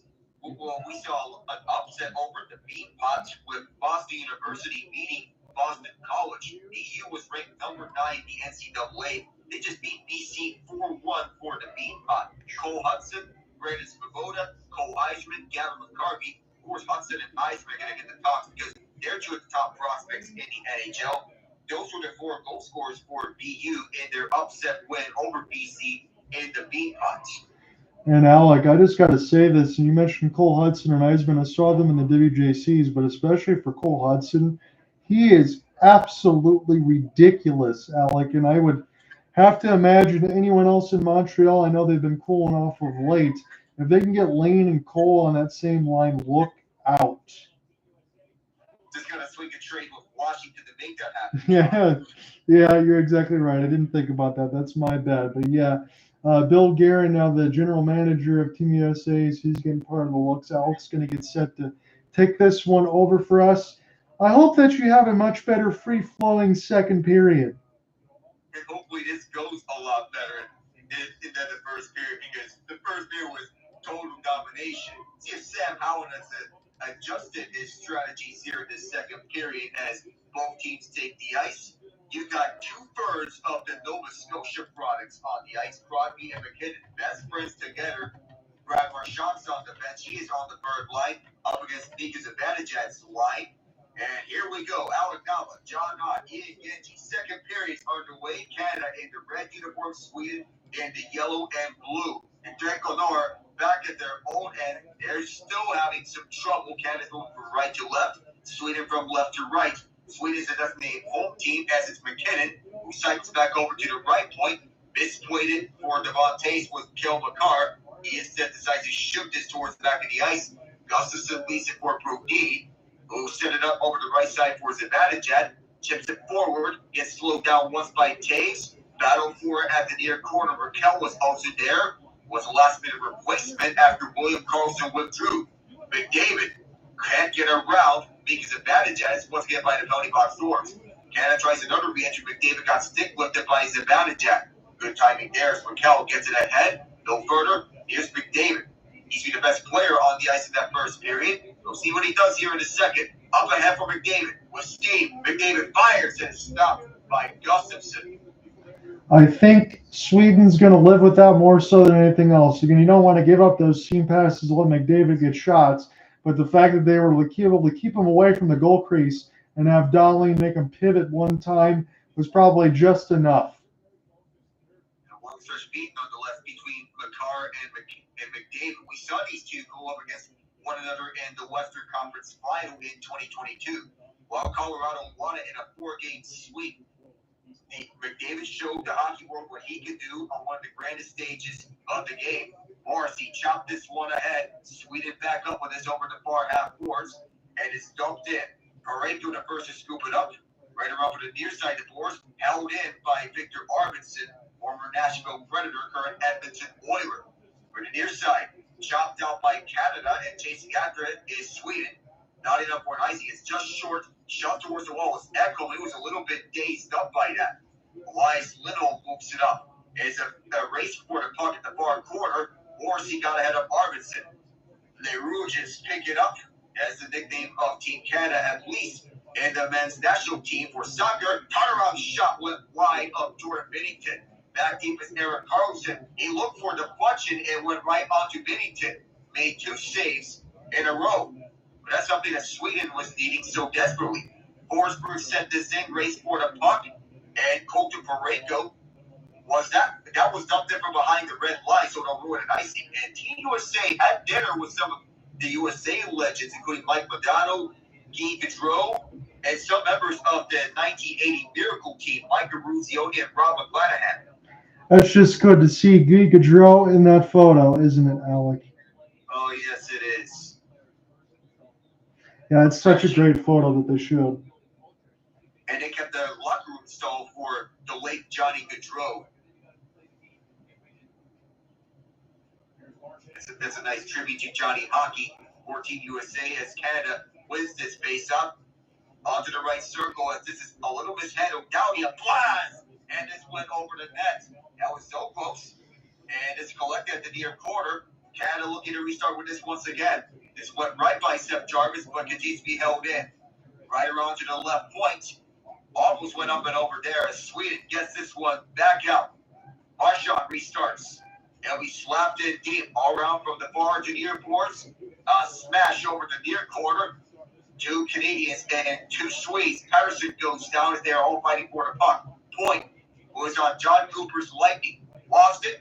Carlson can't handle it. Marchand could, but could not any further. Jarvis helps him out. All the way back to the right point, and then right around over to the near corner where Marchand's there. Last remaining member of the 2011 Boston Bruins team that won the Cup. Far corner, now cross-ice for MacKinnon as he could not handle that puck.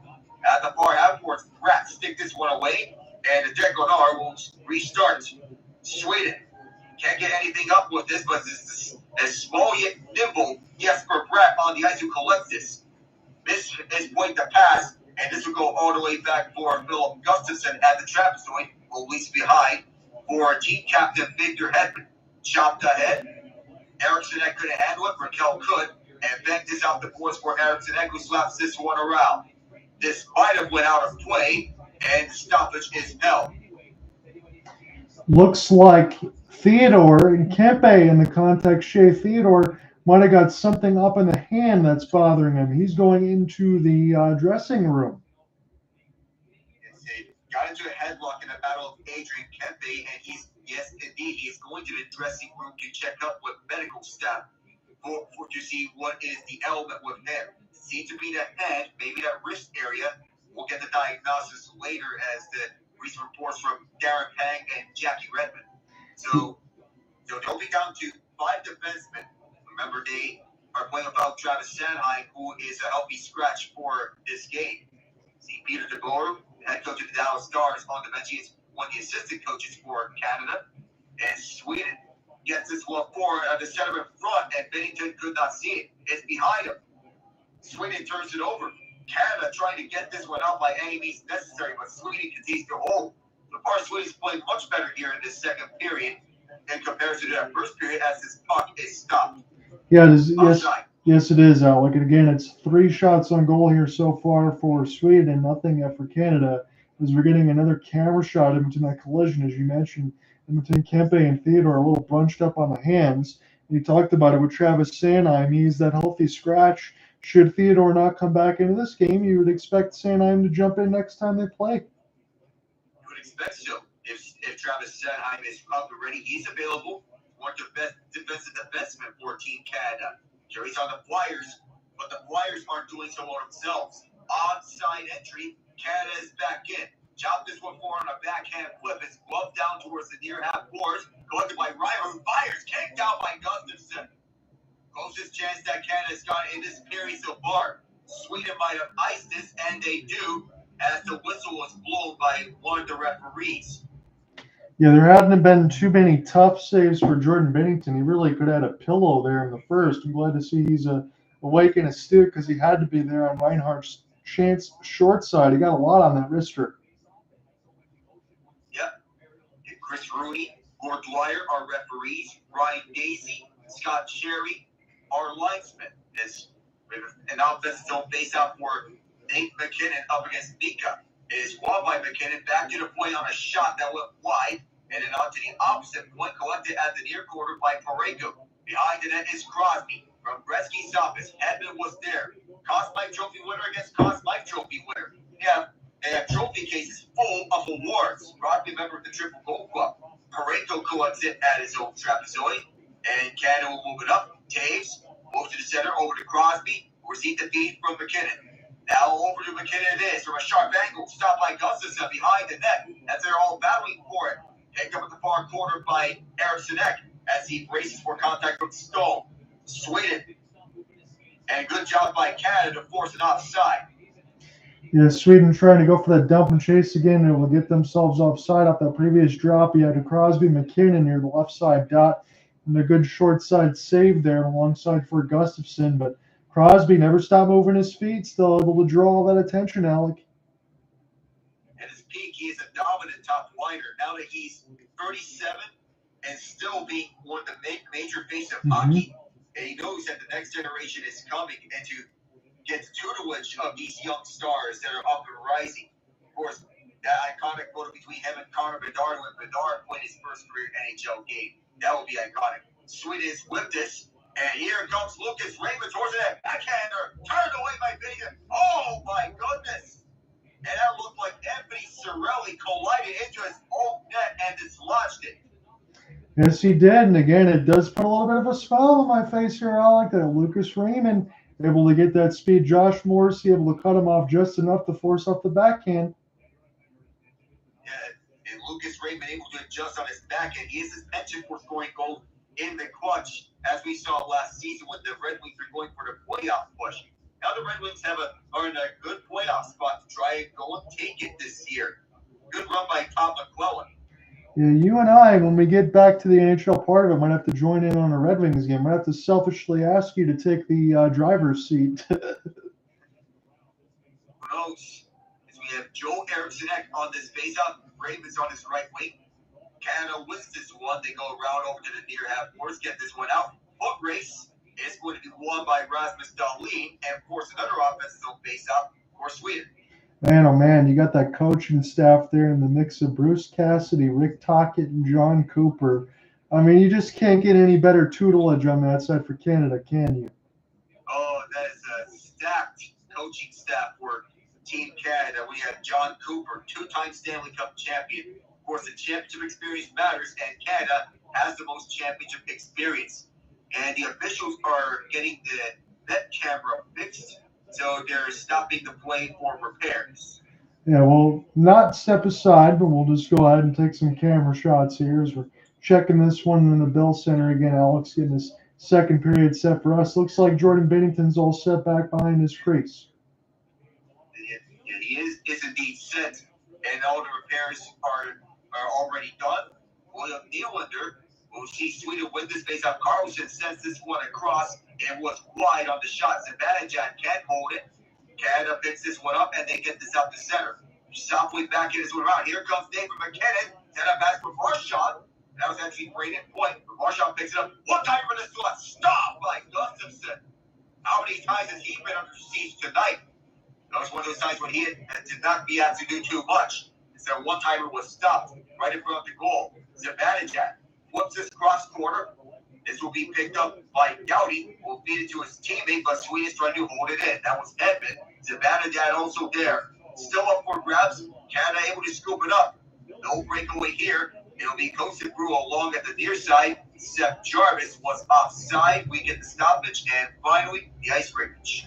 We get a good look there in the mix of Erik Karlsson on that pass across for Marchand, just able to get a stick on it before the turnaround. That would have been a cross pass. Could have been 3-0 Canada if not for the defensive play of the Penguin. That would have been a 3-0 Canada lead had it not been for Erik Karlsson's defensive play. Karlsson's more known for offense throughout his career. To see him make the defensive play that he has, you would figure that for the down season that he has with the Penguins, well, not exactly down season, but with the season he's having in recent memory all throughout, a tournament like this would be beneficial for Erik Karlsson getting his stock up. Yeah. Again, you get to rejuvenate everybody in between Crosby and Karlsson, don't you, to be able to get some best on best and then get them pushed in for the second half. Because when you look at the NHL standings, I don't want to try to poke too many needles at you, Alec, but for where the Pittsburgh Penguins are, they're going to need to get going. Again, they don't have games in hand, but with the core that they have alongside that you already know, if they can get some goaltending and get some of the other guys to perk back up, I still think that they can be dangerous. Down the line, that you would expect this core to be dangerous with whatever guys that they have left. Right. But if I'm going to be honest, possibly with all the trade rumors around, at the tail end of this core, you would believe that some key pieces may be improved. I'm hearing some Ricard, Rakell, this, Michael Bunting, that. I would agree with you there, just as long as Sidney Crosby stays a Penguin. I would think so too. Get as much assets as you can to return. Kyle Dubas is working his every day to build the next future of this Penguins team. Of course, you start out with Owen Pickering, then you get Rutger McGrory from Winnipeg. That was a good trade to make. Yes, it was. Again, I've seen him a lot on the Michigan side. I feel like he's got a lot of talent, and I'm not just trying to say that with amazing blue glasses. I think he's going to be a pretty good player. And, I mean, hell, just the other day when I covered the Red Wings, I got a chance to see the former Michigan Wolverine, Dylan Duke, score for the Lightning, and I had some mixed emotions about that one. Michigan Hallam now playing for Tampa. Well, a little bit emotional there. Well, but they can also bring that confliction. But, you know, when you see a Michigan Hallam, of course, they'll be on to it saying congratulations. Absolutely. I know you'll get set to take this over again. You got Connor McDavid in on the draw. Again, Canada feels like they've settled in, but I do agree with Alec. I think this has been a better second period. It couldn't get much worse for Sweden in the first. See if they can get back into this. They're only down 2. It may be a matter of time before that happens.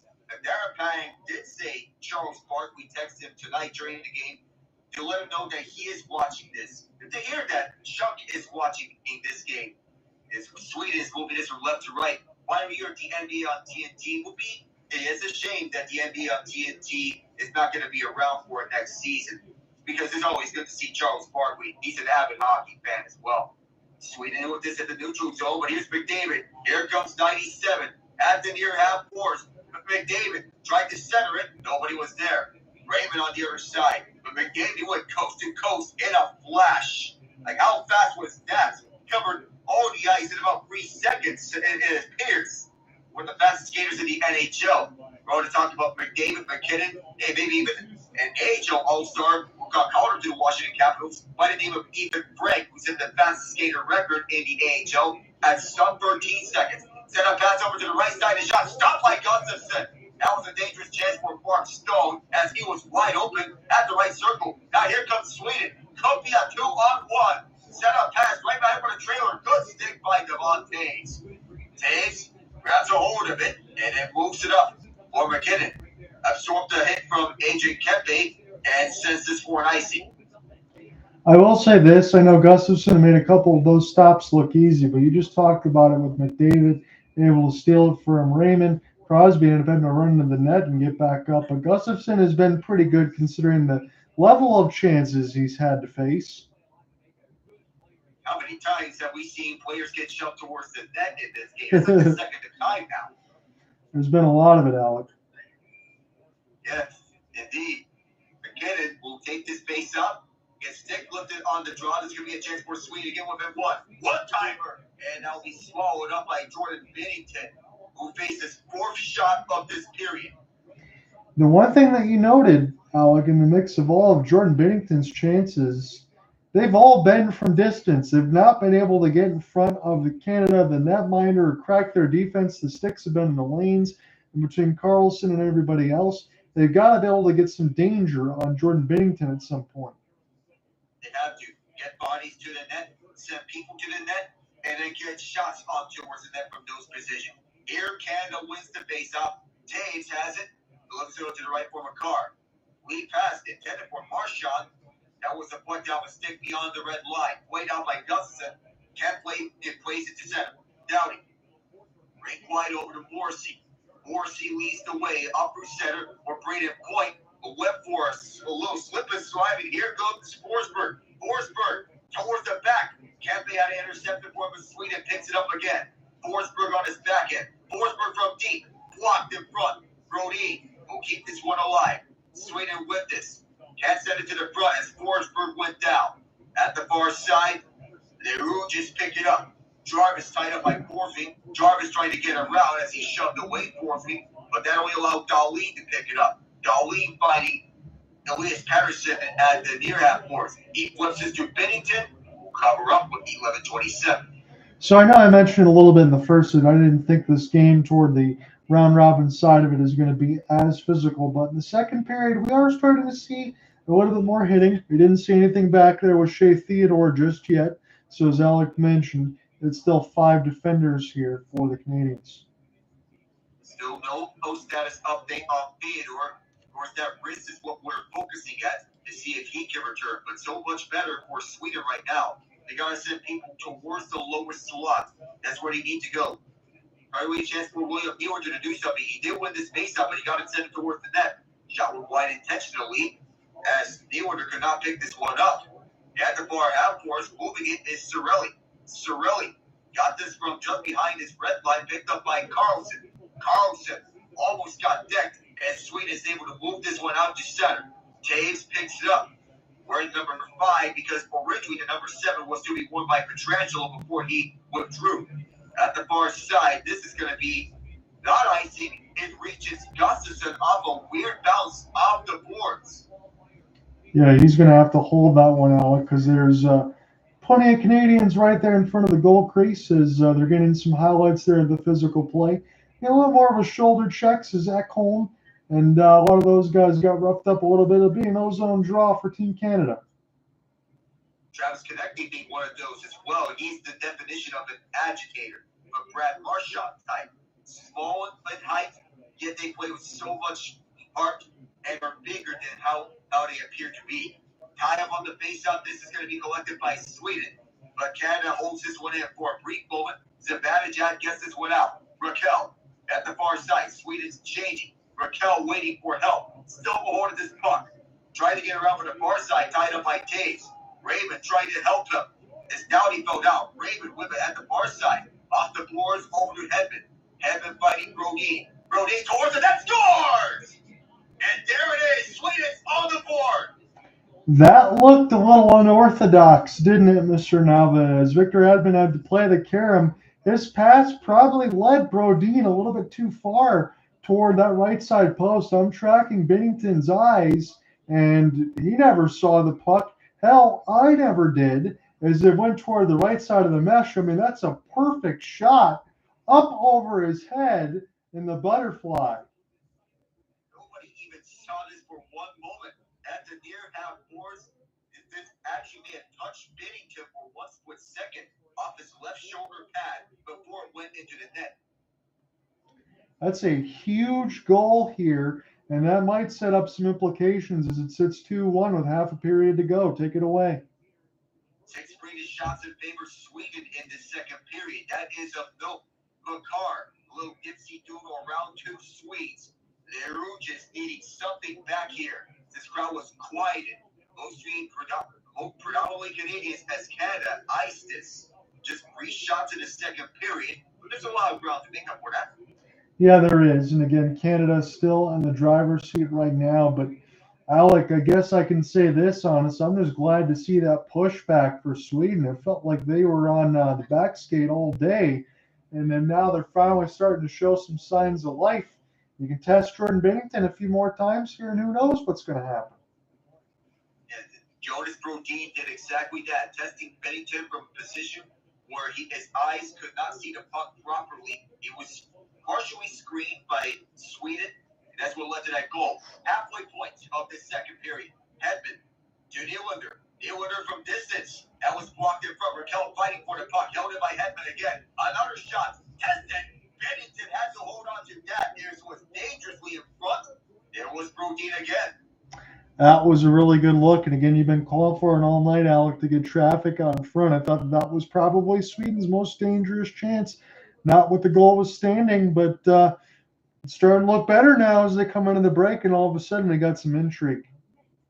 Rakell at the screen actually might have wanted to punt this one, but I don't think his stick ever touched the puck. No. Brodin from Hedman and Raymond officially, so good pushback from Sweden. You get one back here in Montreal, so there's a positive for them. Yes, it is. And again, there's still so much time left as we've hit past the halfway point of regulation. Again, you called it with Brodin, Hedman, and Lucas Raymond at the 9:33 marker. Philip Gustafsson, 9 of 11, and Jordan Binnington, 9 of 10. And now that Sweden has scored the goal, I guess I can punch the button again, Alec. A couple of those other saves for Philip Gustafsson. Those were pretty big, were they not? Because now Sweden's within a goal. If Gustafsson probably doesn't make a couple $10 there in the first, this could be a 4-1 game. It could be. If those saves were not made from Gustafsson, then this gets even more out of hand for Canada. Canada was the dominant team. We noted this time and time in the first period. It looked like an exhibition match early, but whatever Sam Hallam said in the locker room in between periods, it's working now. Yeah, you're playing for pride on the other side. You don't want to get pushed around as much as you did in that 20 minutes. It was about as one-sided as could be, although the shot totals and everything else were low. We're looking at it officially now with the numbers. Shots now 11-10 Canadians, 13-10 hits, 17-16 favor all of them. and just 1-for-1 on the power play. That's the other thing, Alec, that we can see. It's going to probably take something egregious in order to be called right now. So far, Canada's got the advantage there, but maybe I can put the over-under as far as the amount of power plays probably at 4 or less. Yeah, those amount of power plays that you would say Canada, with all of the talent that they have, they do have the advantage on the man advantage. Sweden, with their pushback, they do have a say in this penalty killing. We haven't seen a lot of Sweden's penalty kill to get a proper grade for all. Right. Of course, as John Cooper's getting interviewed by Darren Pang. It's the second time that he's Canada's head coach. He will be their head coach for next year's Olympics. I think that's the right call. I know sometimes John Cooper rubs people the wrong way. I think he's absolute consummate professional. I love his quotes. I think he's the master tactician, Alec. He is. If the coaching staff assembled, of course, that's going to garner the respect of hockey minds alike. Get back on here. Guess who's out onto the ice for Canada? None other than the best player in the world right now. Canada 2-1, but Sweden's out shooting Canada 7-3 in this second period. Gustafsson plays it out for Karlsson. Karlsson is watched by CMD. Karlsson steps in front. Karlsson with a long stretch pass. And here comes Sweden looking to tie this game up. 7 to left circle, stopped by Binnington. That was William Nylander who got a chance to tie. Left point, now opposite point. Karlsson. That was blocked in front easily by Mitch Marner. Karlsson had to pick it up once again at neutral ice. Rakell to the open Nylander. Shot that one wide. Airmailed that one the entire way. Rakell and one Canadian go down as they were toe-to-toe with one another. Nylander. This one held in. Karlsson fires, partially blocked by Marner. And this will go back to Erik Karlsson. Trying to wait great wide pass that was blocked up again by Canada. Canada's playing more Sweden's game here in the middle stage of the second period, more defensive. This will roll to Binnington, who chopped to the side from the approaching Sweden attack. At the near corner, Knight was fighting for the puck. Marchand picks it up over to Morrissey. At the right side, this is Jarvis. Sticked away from Marchand and out to center again. Canada whip it one more time. They'll dump it in this time. Gustafsson played it over to the near corner. Brody there. Jarvis on a tag look as Brody hauled him down. Echo behind Gustafsson and then in front. Off the near half boards. In comes Sweden again. Towards the side in front at the right circle. Lindholm was intercepted. That pass actually intended to him from Raven. At the far side, Echo chopped it forward. Over to Binnington. Sticked away by Parayko. Point on a spinorama pass towards the Sweden blue line, and it chopped it over to the near corner. Forsby slammed by Konecny at the wall. Hagel there, trying to find Konecny. Konecny trying to bounce it backwards. Goes stopped by Forsberg. Then Konecny gets it back, setting it rink wide. Nobody there. Forsby the first issue to puck. Hagel was there, so was Cirelli. Cirelli takes it away. Saved it for Makar. Makar, long shot, blocked in front, gets his own rebound back. Error pass. Then all the way back to center, and then this was mistakenly across the blue line for Cirelli for an offside. They're looking at it right now with Jackie Redmond as far as Shea Theodore. He's getting the x-rays, and I don't think he's coming back out, my friend. So that's going to be Travis Sanheim next time Canada plays. So the x-rays are there for Shea Theodore. They're looking at them right now to see if he can be good to go. Initially, he was ruled as such, but we have to take a further look at that to see if he can be good to go for the rest of this tournament. I would imagine he would be, barring any setbacks. Drew Doughty from his own near corner gets this one out. Morrissey slaps this one in on a snapper and collected at the near corner by Morrissey for Parayko. Canada's playing with 5 defensemen as they move this one through coast to coast. MacKinnon stops. Now goes rink wide. He was looking for Stone. Backhander. Off of Gustafsson. Close in front. How did that not go in? That looked to be dangerously close. They will look at it and the play stopped. So Nathan MacKinnon, I'm getting a live look at it now, Alec, as this one bounced off of Gustafsson. And right at the line, it's Rasmus Dahlin, I believe, as the net was coming off. Dahlin takes the rolling puck and stops it from going across the red line. He just saved a goal. That may be one of the biggest saves that Canada has had. Rasmus Dahlin fastest away from Nathan MacKinnon. Hey, I can play defense too, he says. Do you know about all the defensive presence? Sweden as Doughty gets this from the butterfly and scoops this one out. He's the first Swedish defenseman to be selected first overall in the NHL draft. Most points by a Swedish-born defenseman before turning 25. So the future is bright for him. Just got to get the Sabres to the playoffs at one point because it's not looking that way for them. No, it's not at the moment, as Canada is going to get a chance to play with this puck. Near corner, driving inside is Makar. He'll take it all over to the right point on a tic-tac-toe for Colton Parayko. Far corner for McDavid. Now all the way back on a slapper. Eaten alive by Gustafsson to force a face-off for Parayko. I know prior to these last couple of possessions, Alec, I agree with you completely. It seemed like Canada was playing Sweden's first period. Now they're starting to turn it on, if not for Rasmus Dahlin with that goal line save. As this is starting to be a pretty intriguing game. I guess Sweden had to sleepwalk their way through the first period. I guess. But now they are alive and well. Canada is gaining their pound of flesh here on offense here in the second period. Showing it's not entirely Sweden. Sweden takes this. It'll be 2-on-2.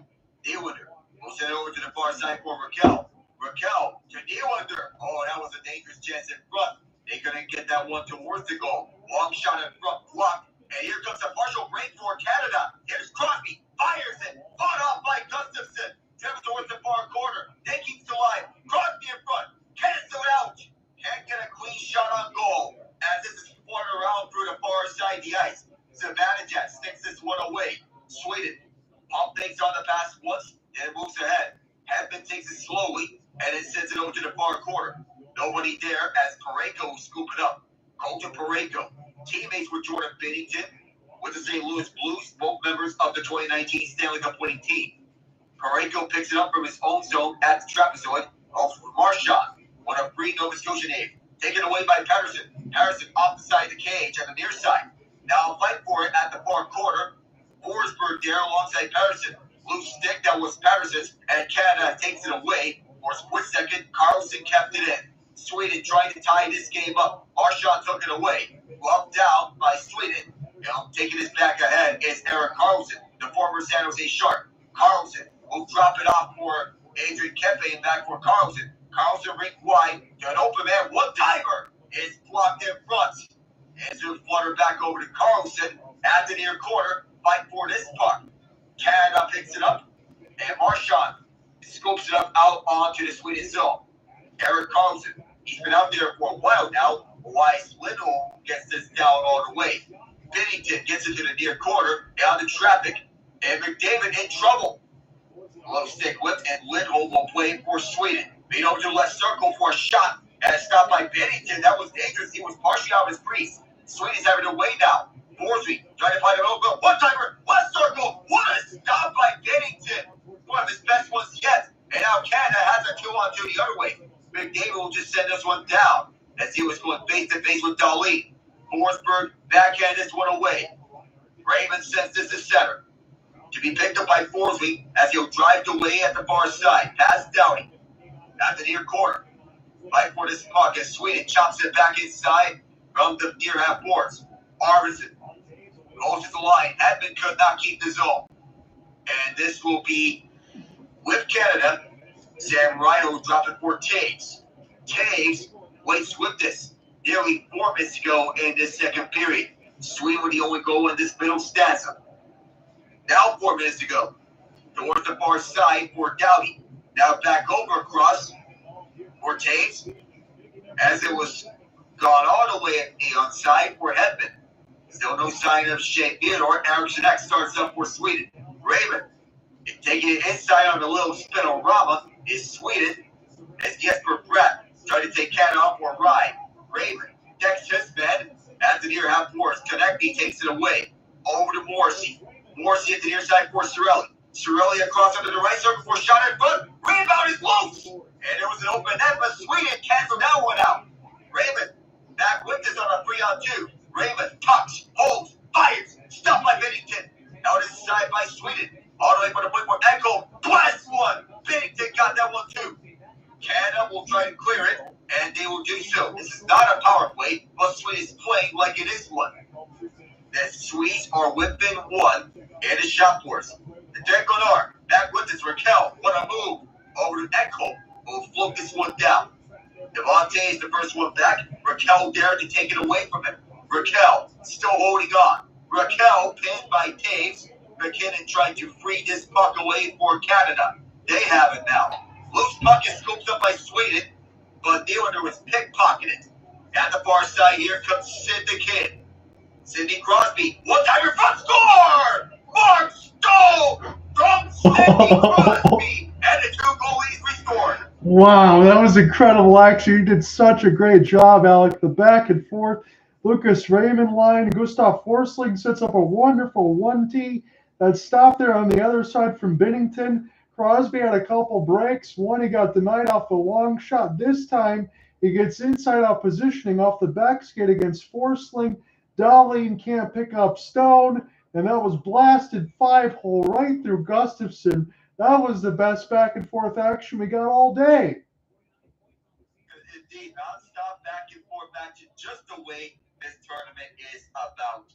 There's a lot of minutes without a stoppage, and Mark Stone made the most of it. The Vegas captain gets Canada up by 2 again, and sends these fans on a frenzy. Now they are loud.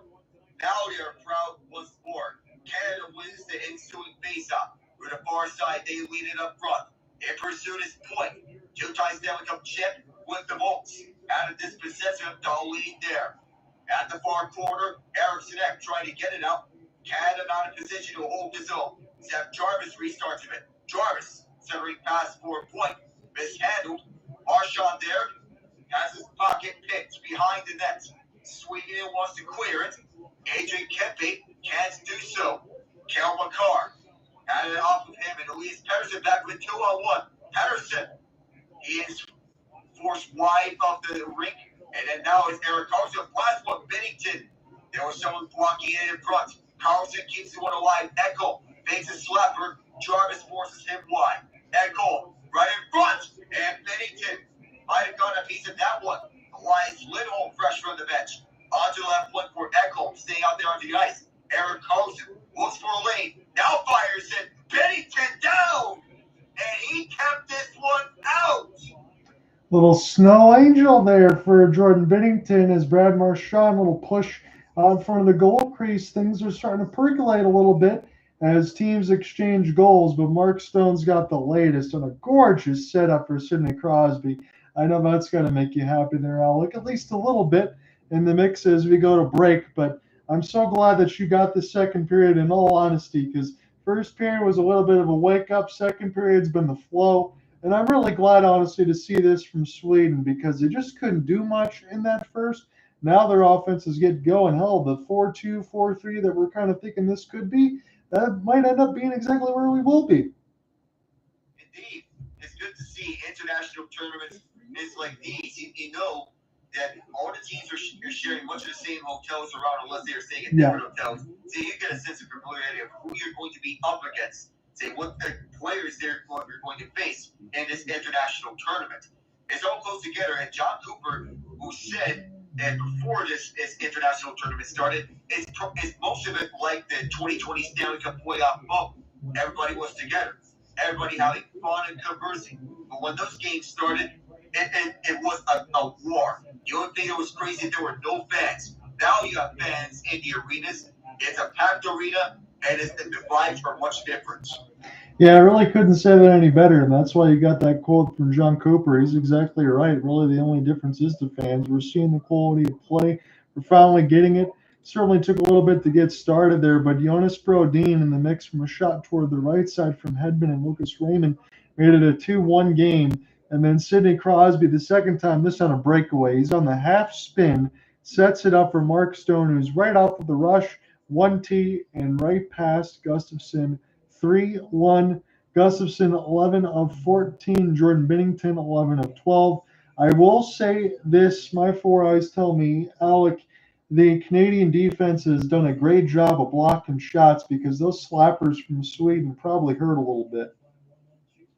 It really does. You have to do a blast from distance, and they're going at 90, maybe even 100 miles an hour. That's going to leave a mark. And Sidney Crosby now getting the profile. Couple of absolutely gorgeous assists to be able to set up Nathan MacKinnon and Mark Stone, but we've seen that for a long time.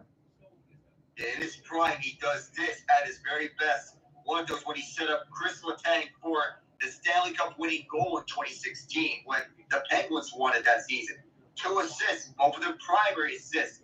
A beautiful behind-the-back spin pass for Nathan MacKinnon on a man advantage, and then a little partial break from Crosby. Still one of the smartest players in the game. And having he's gained and he's much more appreciated today.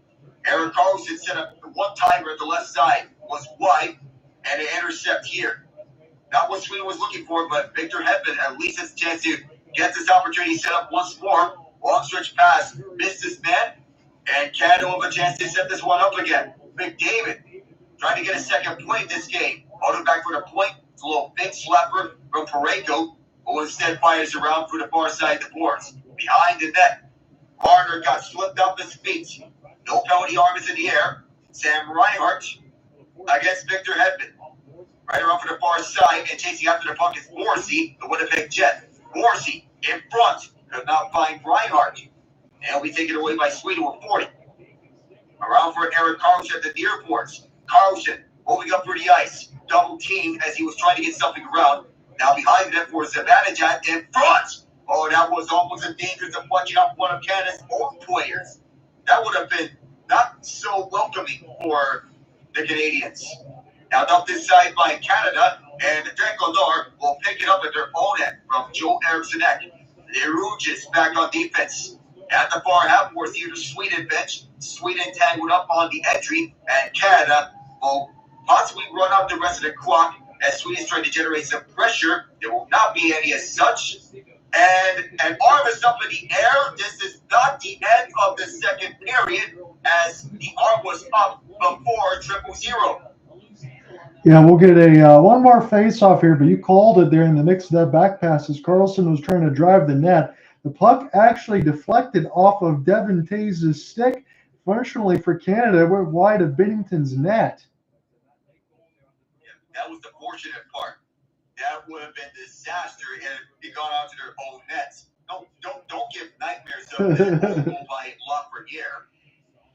Yeah, you don't want to think about that. So the face-off, nothing doing. There wasn't much time to get anything else going there. But I think Canada's going to be happy to still be up by 2. It was a good push by Sweden. Maybe you could say they deserved a little bit more, but it was a rough start for them in the first 20. We're still within 2 now as it's 3-1. I'll be excited to take the first 10 minutes of the third before I throw it over to you. This probably going to end up being what we expected. It just wasn't what we thought it would be when it started. Yeah, well, every sport's full of twists and turns, of course. Yeah. This had a little fun spin of twists and turns. The fast start by Canada. They got the constant back and forth in this middle frame. Look to see some pushback from Sweden after a bad first period. But they found their game with the first intermission adjustments that they made. They played their game. Tight checking got into Canada's spaces. Yeah. Got more physical, and it paid off in this second period. Now, you noted that most of the shot attempts were from distance, and as such, it wasn't as effective as you would expect them to be when you have most of the shot opportunities from distance. The tier is working for Sweden now that they're back in rhythm. Now you got to get 2 in the third period. Yeah, you do. And you said it all right there, Alec, in the mix of it. The only thing, this is just a subjective question for me from what I'm watching, that we can go back into the NBA scoreboard. But as far as the penalties being called and not called, I think it's probably right. I mean, we're probably, if we have to be honest, maybe 1 or 2 could have been put the other way, but just the 1 penalty in the first period. That was the only difference in terms of penalties as well. You look at inside that. This very disappointing hockey. So 14-12 on the shot board, 16-13 and 22-18 on the faceoffs, all in favor of Canada. Giveaways are tied at 11, takeaways 4-3 Sweden, as this game has been pretty close as far as some of those numbers, but Canada still looks to be the team with the edge.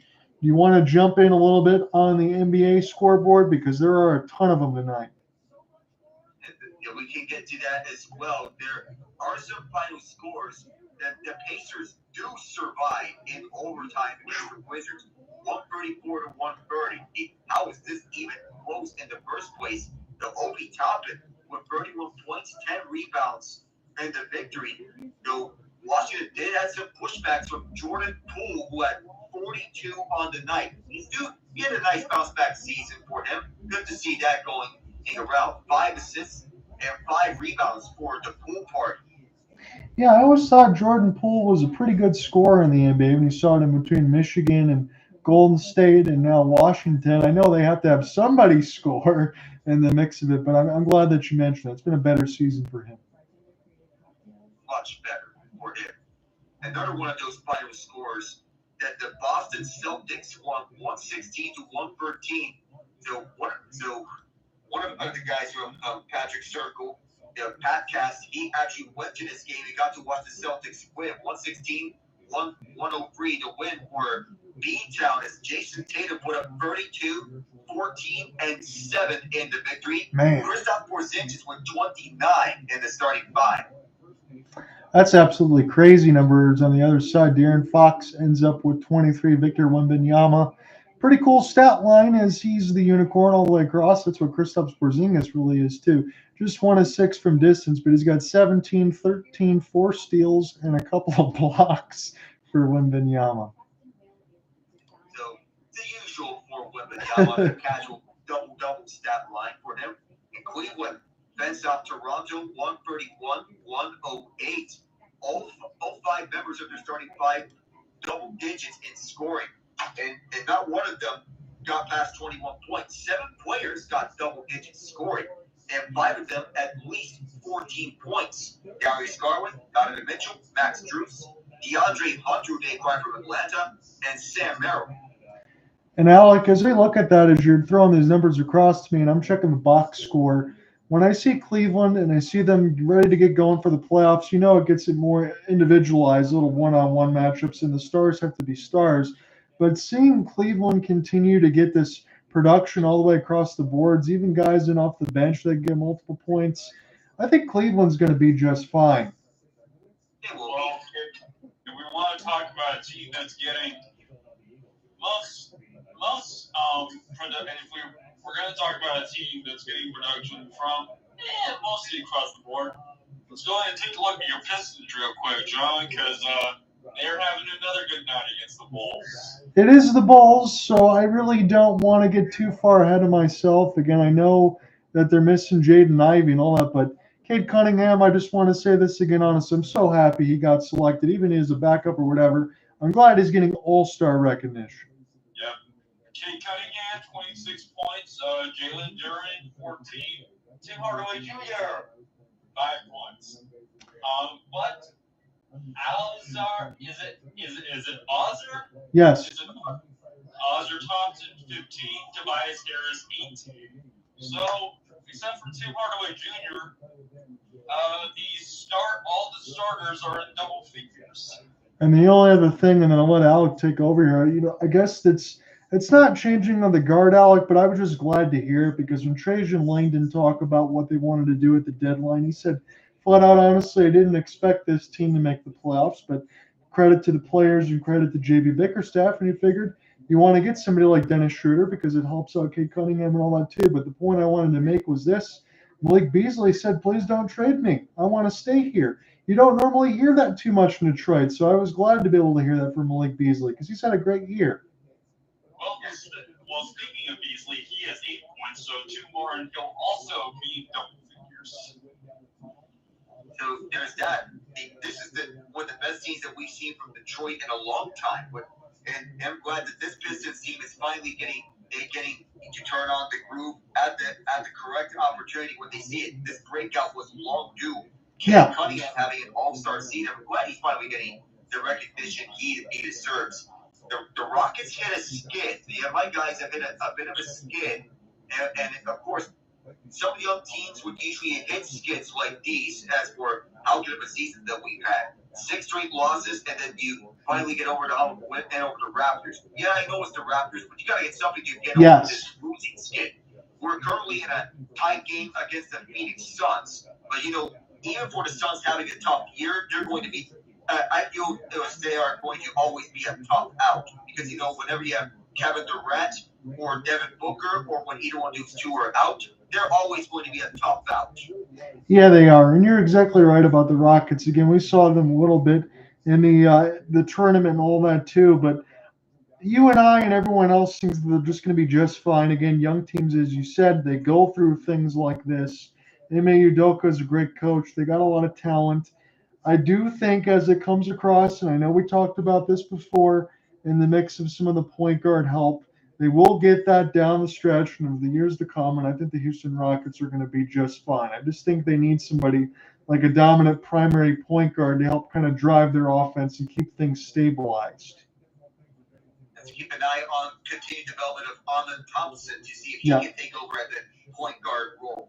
Though I wouldn't expect I was going to say this, but it felt like this losing streak was attributed to the loss of Fred VanVleet. For as polarizing as he is as a player, he's key to this Rockets team. And I felt that his absence was felt.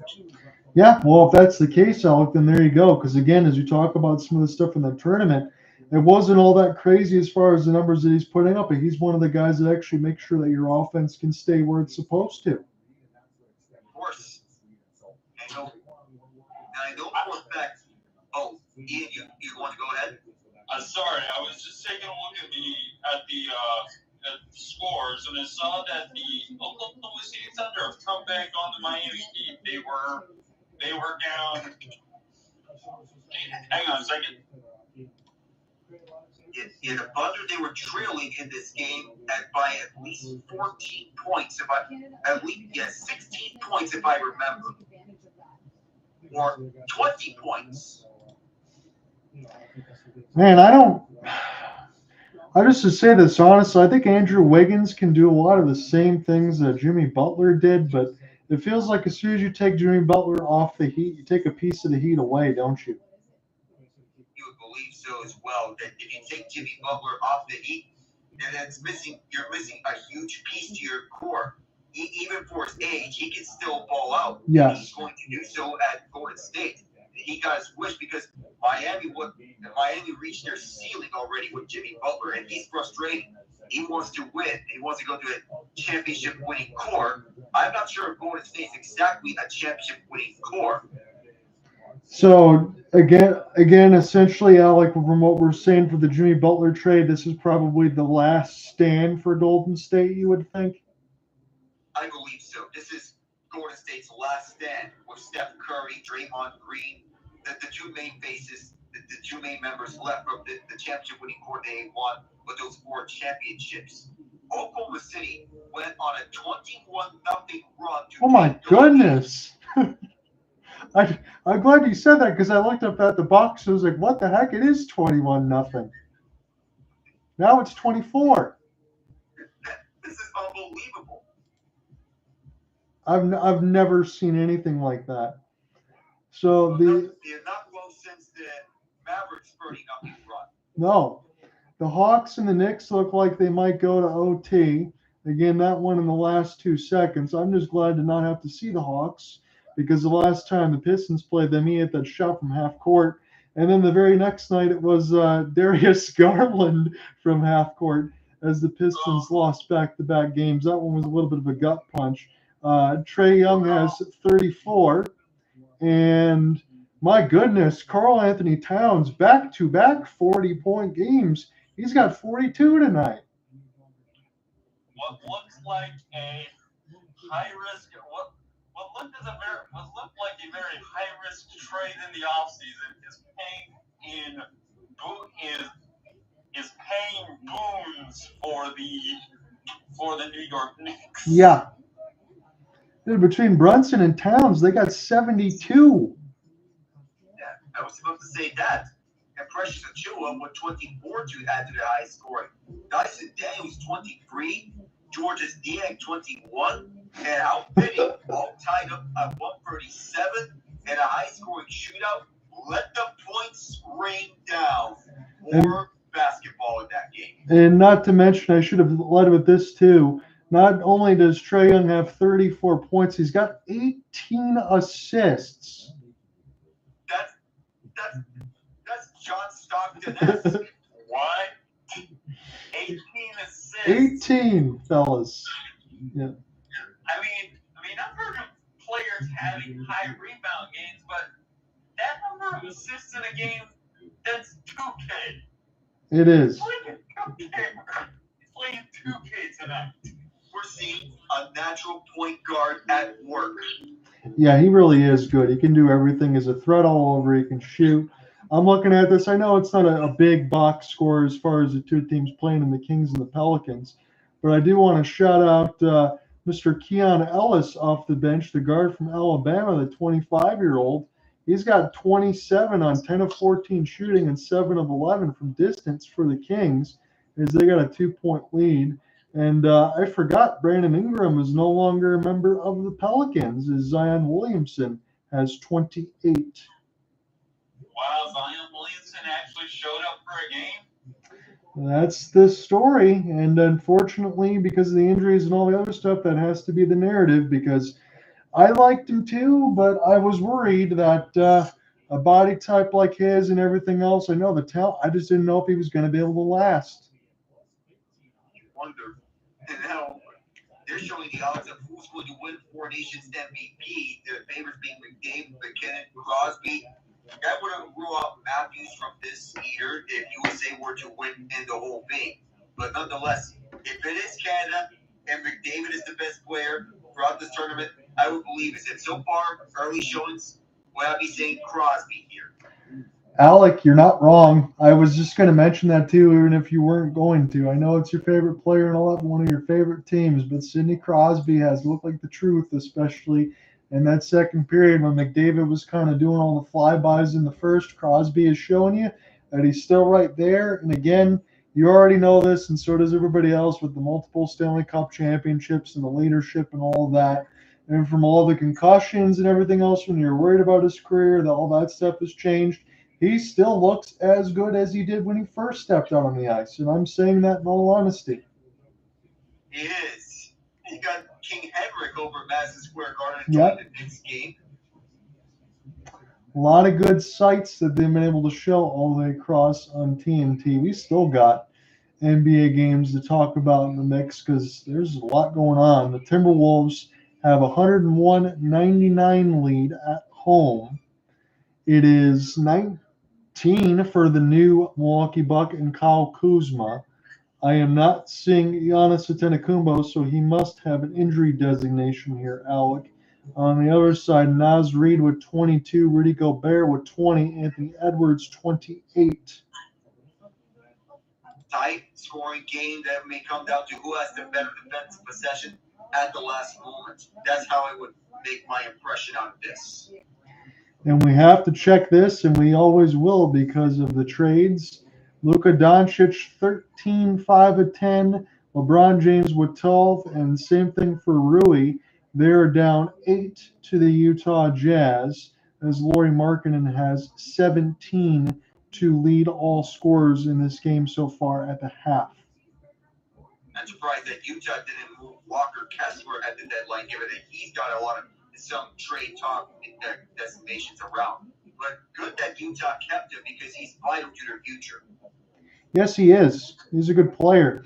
And on the other side, just one more here for you. Klay Thompson, 14, Kyrie Irving, 11, as the Dallas Mavericks with 10:35. That one's on ESPN. Have a 40-33 lead over the Warriors.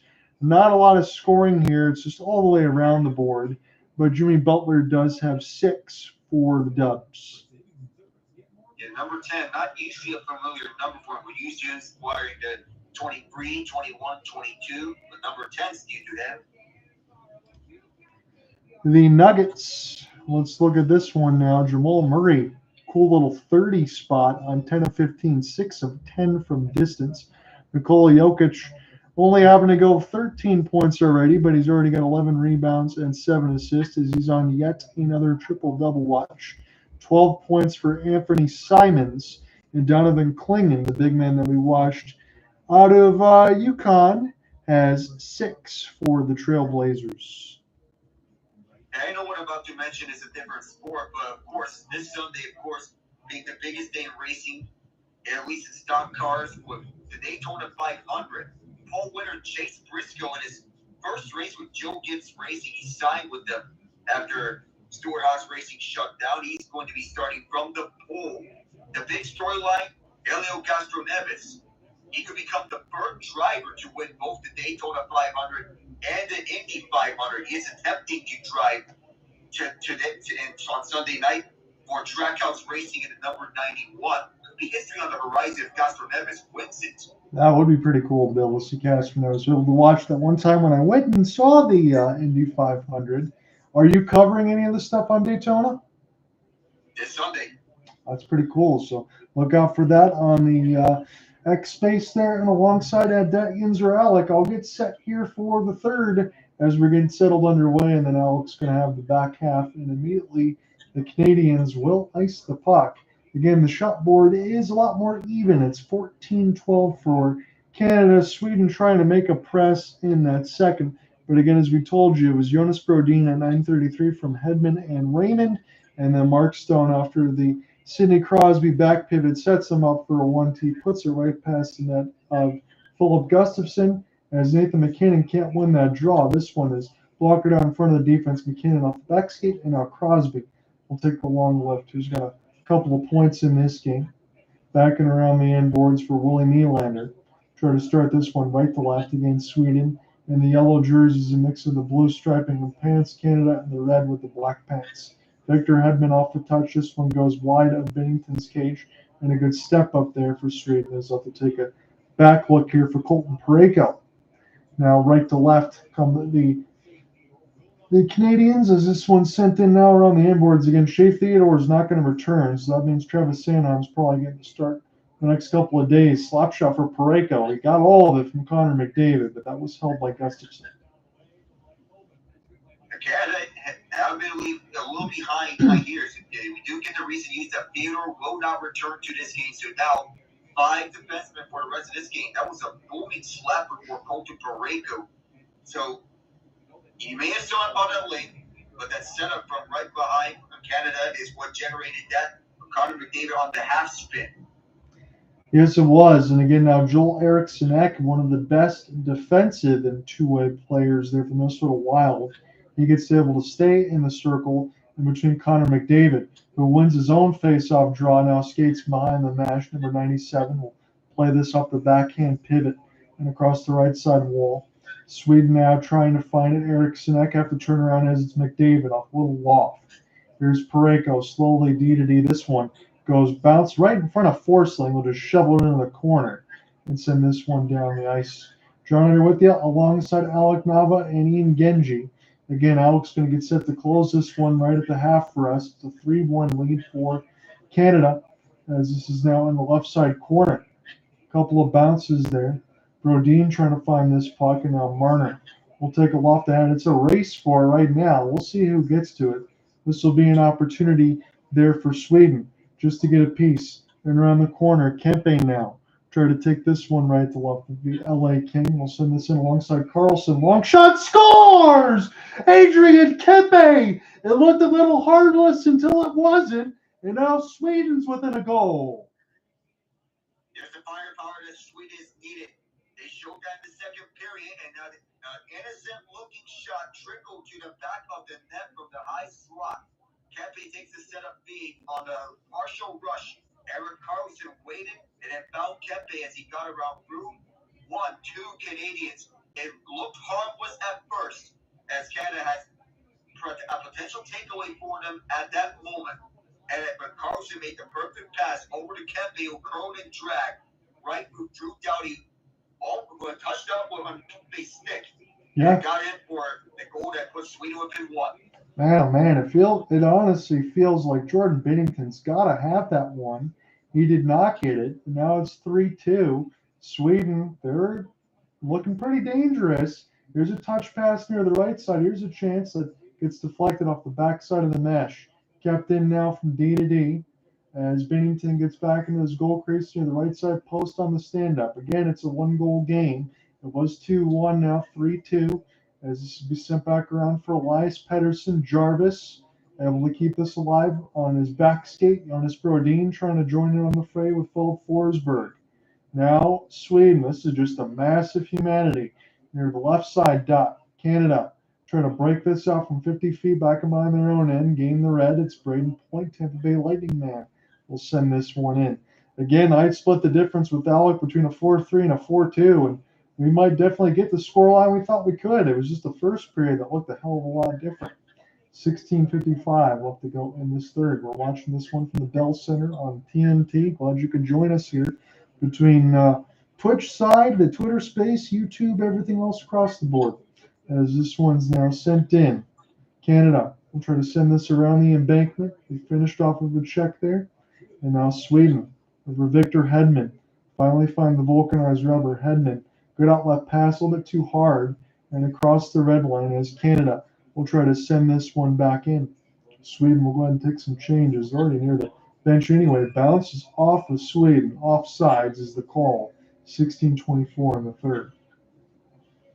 Early start for Sweden here as they are putting more pressure towards Canada. Get the owners of the field the sense of urgency to get a goal for Canada.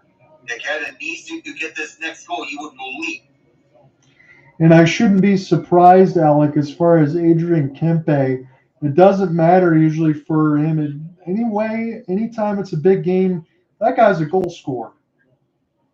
He is. He scored 40 in a season, so he's used to finding the back of the net. He's on the same line with Philip Forsberg, who had a 40-goal scorer.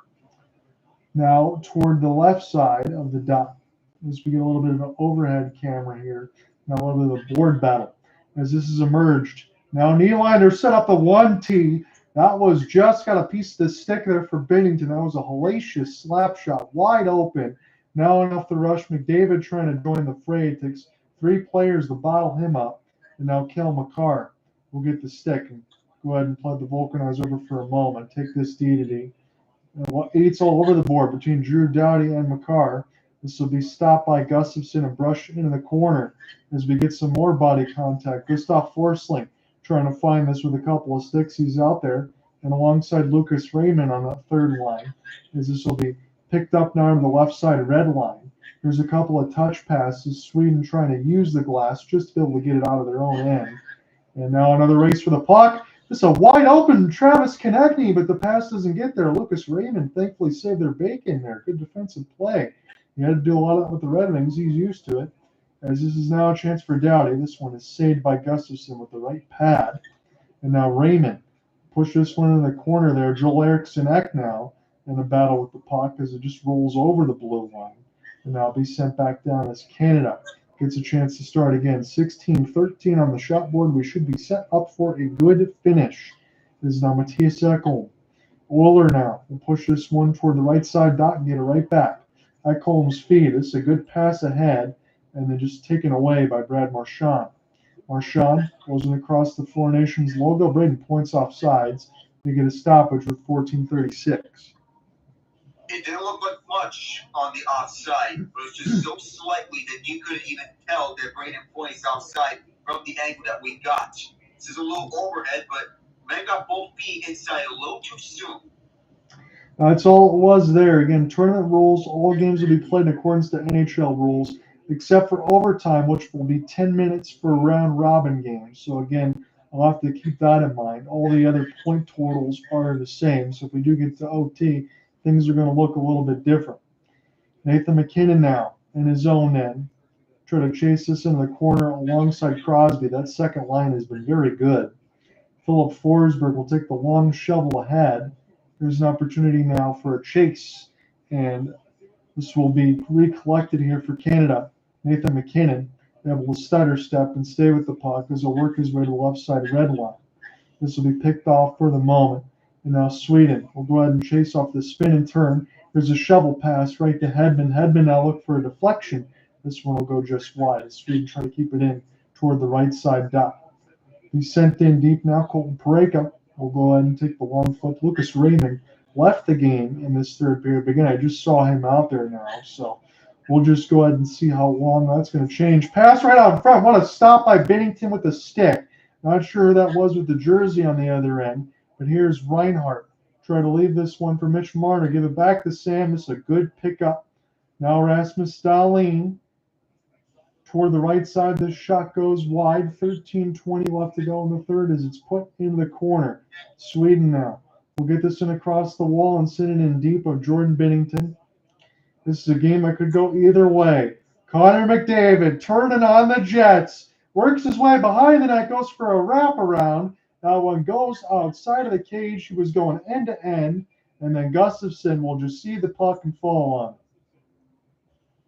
For a split second, it looked like one of those wow moments that McDavid can dazzle crowds with turning on the afterburners and then moving around through the net, trying to fool out goaltenders into believing he's there one moment. Now you see him, now you don't. Gustafsson recovered in time to stop that wraparound goal from going to the back of the net. Good moments for McDavid. He's been the best player in the first period, and so far he had his best moment of this period here.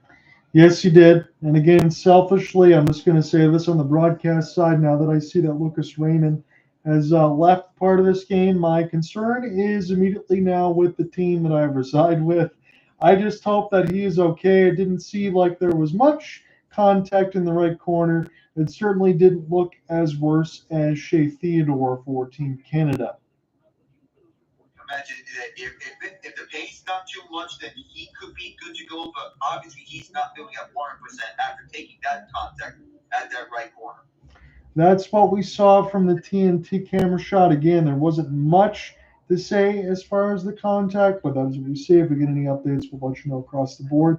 Right now, 1:54, early in the third, it was Kempe from Carlson and Matthias Ekholm as it's a 3-2 game. Philip Gustafsson, 13 of 16. Jordan Binnington, 12 of 14. I wouldn't say that either goaltender has looked shaky. I would say the chances have been pretty strong on both ends when both teams have gotten chances to score. Yeah, with the low amount of shots, you would think that this game is a more defensive style of game.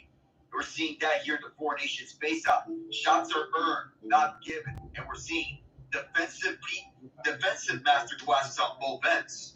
Yeah, we're going to have to see that, especially in this third, with the amount of skill that both teams have. Again, notwithstanding that end-to-end rush almost for Connor McDavid. If they're going to give up any more of those there, Sweden could be in trouble. But this has been a much better second and third. I was hoping going into this, as I mentioned with Alec in the pregame, that this could be a contest that can go either way. And it certainly feels like now it might come down to that. As we were just cycling through these commercials, we'll get a chance to get settled again as they're showing the Connor McDavid wizardry as he taps the puck to his stick ahead in full flight and then tries to wrap it around. He just missed that right side of the post. You didn't have to do that to your own teammate. That kind of skill that he has. I mean, you talk about 1A, 1B. I like to say that between Connor McDavid and Nathan MacKinnon, but I think Connor McDavid really is the only one that can do that type of thing. As it's Gustav Forsling now. And around the corner for Victor Hedman. Victor Hedman played so many minutes in that first. Now those minutes have been satiated from the second and third, a little more even, as this one's pushed in the corner now. And again, they talked about the mix of Lucas Raymond, again, 23. I am seeing them out there, so got to imagine that it's just a little bit of a wrong graphic as this one goes into the corner. So it appears that Raymond is good to go for this game. That's what I'm seeing. Again, I see a number 23, and that's what I have listed on my sheet, Alec, as far as Four Nations roster. If I'm wrong, please give me a correction. But I got Raymond as 23 as his Red Wings number, and I still see him out there. So that's a good sign for Sweden and keeping him out there, even though he's feeling the effects of that collision. So 12:37 we'll have to go here in the third as this face-off lost overhead camera view. Just be a easy glove save for Philip Gustafsson. 17-14 on the shot board for Canada. They're up by 1. There's no focusing on Matthias Ekholm after he saw McDavid spin around him for up close. Ekholm's usually one of the best defensive defensemen of his class. Remember the Nashville Predators Stanley Cup team in 2017 as one of the more reputable defensive defensemen. He's probably saw a pairing with Evan Bouchard in Edmonton too. Yeah, and you can talk about some of those things. I know we talked about in the past and a little bit in the previous Stanley Cup of Florida and Edmonton, but that was a really good signing, was it not, for Ken Holland before he left to get Matthias Ekholm there, because they really needed defensive help, and they got it. They did. 12:05 left to go in the third. This pass goes all the way back down. Couldn't save it onto a knee as Gustafsson will get a chance to start this now. I'll get set to hand this over to Alec here pretty shortly. Some huge contact near the players' bench as that drew a little bit of ire from the crowd. And now an opportunity there as Forsling will send this around the embankment. Picked up now for Sweden. Back in behind the mesh, couldn't find Ricard Rakell. Little soft chip ahead. This would be an opportunity for Brandon Hagel. He gets dispossessed off an inside-out move, and Gustafsson will leave it for his defense. Good pass for Rakell, trying to enter with speed. I haven't called Mika Zibanejad's number all that much. A rolling puck toward the right side dock. It's settled down. A shot from a severe angle as this one bounces up into the air. Now toward the left side red line. We have not had any penalty calls since really the opening 20 seconds of the first one. A high stick from Willie Nylander. Everything else has been even. We will get an icing, Alec. I might as well just hand it to you with 11:07 left. Sidney Crosby, Hooter profiling those handshakes with Mario Lemieux and his wizardry onto the ice. Crosby's been the best player of this game, but by stats, with the setup pass to Nick MacKinnon on a spinorama, no-look pass on his backhand, and then turns around on the partial break to set up Mark Stone on a one-timer in the slot. His gold medal track record speaks for itself. 2005 World Juniors, 2015 World Championships, and all the rest of it itself. 2 Olympic gold. Oh, several bodies go down. No penalty. Yes, for Pratt. Right in front. They score! And we are knotted up where we began. Man, oh man, this game has finally come to roost, has it not, Alec? Again, I've been trying to talk about the pretenses of Sweden also having an excellent attack. Just make sure you work Jordan Binnington a little bit because you have Gustafsson on the other end. It comes off a face-off win from Eric Sinek. It gets right to the net, and then he's a recipient of a gorgeous pass and alongside that top line. And we have a brand new game, my friend. Jordan Binnington himself was caught in an eye with Yes. knowing where to go to. Going right, left. He wanted to go glove side up. He wanted to try to stop this with his glove, but by the time he was trying to stop it, it was already too late. So in this third period, Sweden tied it up. They can take the lead here. Jesper Bratt, they ruled is offside. That's pretty fortunate here. I haven't said that too often, Alec, have I, about Canada as far as the offside against Sweden. Starting to feel like, I know the shot board says indifferent, but since that second period, I know that Mark Stone goal was big. I think Sweden's been the better team. Of course, Sweden's been the better team since the start of the second period. Those adjustments are huge for Sam Hallam. Joe Eriksson with 29 points in international play, IIHF, Olympics, and 4 Nations. Canada, they need to get back in front, and they need to find a way. Doughty whips this forward over to the near corner. Edmund directs traffic away. Reinhart holds it. Marner, he wants to go to McDavid, can't do so now. Marner sends it to McDavid at last, but McDavid gets dispossessed in an instant. Marner shoves away his man, and Sweden gets it out. It's going to roll to Canada zone. Well lined up for icing as one of the Canadians falls down. Oh, big. That was a costly offside. Man, Mitch Marner would have had daylight, would he have not, Alec? I think it would have been a one-on-one against Philip Gustafsson, but I think he just got that banana peel, a little Mario Kart. Oh, yeah, that really looked like as such. A banana peel on the ice. Not where you want to be. So with 10:19 left to go in the third, Alec's going to get set to take this home for us. This game's finally turned into what we thought it would be. This could be a hell of a first night in the Four Nations face-off tournament. Drama building up here at Bell Center. Gustav Forsling blocked by Mark Stone, and the play's blown dead. So 3-3 is your score line. Shot totals are a little bit low. Again, between the elite defense, you can have between both of these. It's to be expected. 17-16. As we get a little bit of talking to, I'll just give you that quick reset before Alec jumps in. It's Adrian Kempe from Carlson and Ekholm and Joel Eriksson, 2 unanswered just before the 9-minute marker from Jesper Bratt and Lucas Raymond. This is a tie over near corner on that face-up, and Canada will get to move this out to center. Boy, they need something to break this deadlock because Sweden's having their way with them here in this third period. It's bounced up close to the swap, but Sweden was there. They started burning away. Leroux just pick it up near the Sweden blue line. Connor has it back. Nylander. William Nylander softly weaves his way through, makes his way over to the top of the left circle, fires it, and Binnington has to fight that one off. Canada clears this one out. Two Swedes collide with each other. Canada back with this Hagel fighting Cirelli. Cirelli to the near corner, diverts it back to the right point for Makar. Wide open the left circle. Gustafsson held his own with 9:30 for the approaching Devon. And that was Cale Makar to Devon Toews, was it not? Two Avalanche teammates.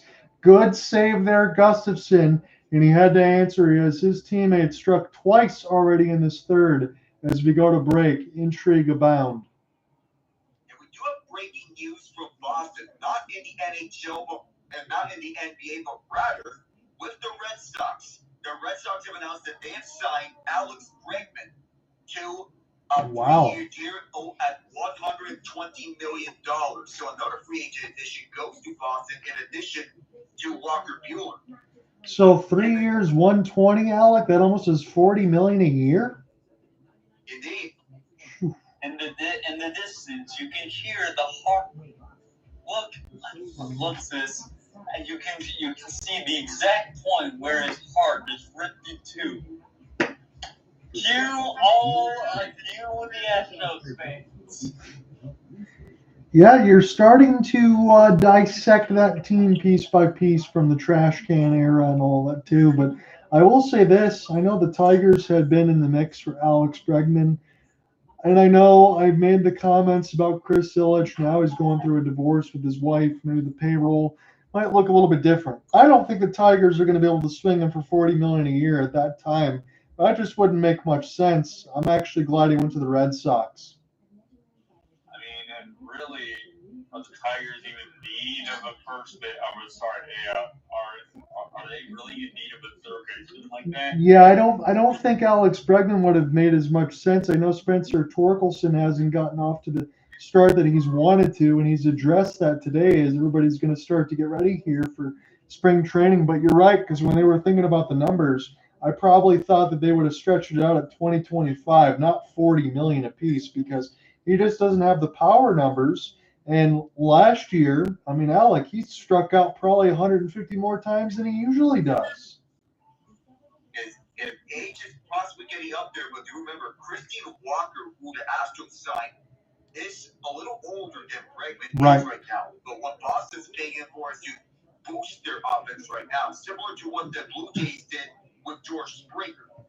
Yeah, that's some good breaking news on your part there, Alec, because I think Red Sox, if it wasn't for all the injuries they had in their pitching staff, that was one of those teams that was doing well. And I know tomorrow we'll be right alongside each other again as it'll be USA and Finland. I'm chomping at the bit for that one as well. Let's get that started tomorrow. Of course, I'm looking forward to USA's first game in this Four Nations face-off. And McDavid's tossed out. They'll get Reinhart in. Leading goal scorer for the Florida Panthers. Bayou won this face-off, but Sweden recollects this. They're on the driver's seat right now because they have all the momentum. But Canada is in their zone right now with the puck. For a split second, Makar held it for a moment. Sweden has it for them now as they take it away. Moving up through the ice, Canada strikes back with it. Makar, Marner, back with Makar. They're playing a lot of catch here in their own zone. And moving up is McDavid. Weaving his way through center. Drop pass to the trailer, Toews. In the far corner, Ekholm on an intercept. But this bounce out to Marner, who mishandled for a moment. Marner to the net front. Oh, what a save by Philip Gustafsson. I thought that was going to be scored. Turns out Gustafsson had a say on that one. Unless there's something different, that looked to be a goal that was taken away on a spectacular play. Sweden can't get this the other way for Adrian Kempe. That was so close to being 4-3. Hedman flips this forward as we wide up Binnington. The first one is Kempe. Anthony Rampors. Hedman fires this one around. To the right side now, Brnadon on the hole. Far corner. Now from Gretzky's office, one timer was not set up. This goes back on through center. Hedman from his own zone whips it ahead. And Kempe Zibanejad could not pick it up. Now he does, but it's offside. Boy, oh boy, how was this not a goal? That is unbelievable from right to left post McDavid with a gorgeous feed across, and Gustafsson just able to get a stick blade on it for an absolute robbery against Devon Toews. That's 2 times he should have scored already. Philip Gustafsson entered into a quick time event. I swear. Yes. Someone had to press circle and square in rapid succession to make that happen. First time they put on the Joy-Cons while playing one of the famous games is that we know on a good time event. Here's Hedman with it. Hedman goes back for his partner, and this will be moved up ahead for Forsberg. Yes, Gustafsson with a Henrik Lundqvist-esque save. I noticed the ball with Sweden, knowing that Sweden has been blessed with superb goaltending from him. One-timer in front, puck in front, second ever went wide, a first right, and the side of the cage. Brad Marchand was the closest, and Sweden has it, moving it off the boards. And they clear it. Connor wanted to set up. Oh, Eriksson was high stick, and Sweden will go on the power play. Alec, this one is getting so good, is it not? Canada trying to answer desperately after chances, as you said, with Brad Marchand in the corner. This is off the backside of the mesh as Brayden Point joins in. Marchand, it gets blocked by the defense. It gets set back up there for Makar, who then gets robbed. And now we got a Sweden power play. Look out. Momentum can change in an instant, and here is when the momentum can really go on a swivel, a pendulum.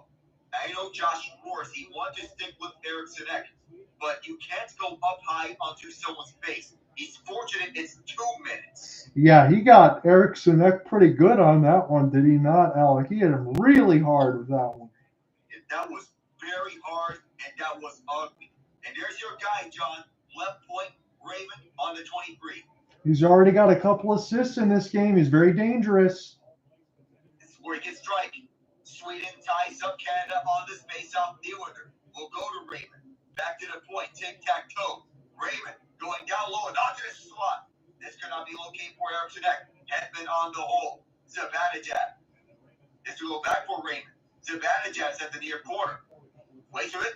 Now goes back for Raymond. Hedman. One more time onto the right side. Set up for Raymond. Hedman on the blast. Oh, that took a block. And then forced down by Anthony Cirelli. He's going to get some stick taps when he goes to the bench. Of course. Again, I don't want to be hyperbolic here and say this feels like a Stanley Cup final in the mix of Toews and Makar, but that took a piece of Cirelli there as it bounced off the right skate. Yeah, John Cooper trusts him with penalty killing minutes, and this is where he's relying on such situations. This time, right circle. Sweden with another win. Zibanejad likely taps into Hedman and then back to him. Zibanejad trying to locate this. It goes to Hedman, right point. Now around through the far boards for Eriksson. Right circle one more time. And then around for Raymond. Lucas Raymond advances further. Raymond tied up right behind. Poked away by Hagel and is fired on the backhand right for Gustafsson, who is looking like Henrik Lundqvist in this third period, stopping everything, especially on that last sequence. Sweden activates on this rush. Nylander leads the way.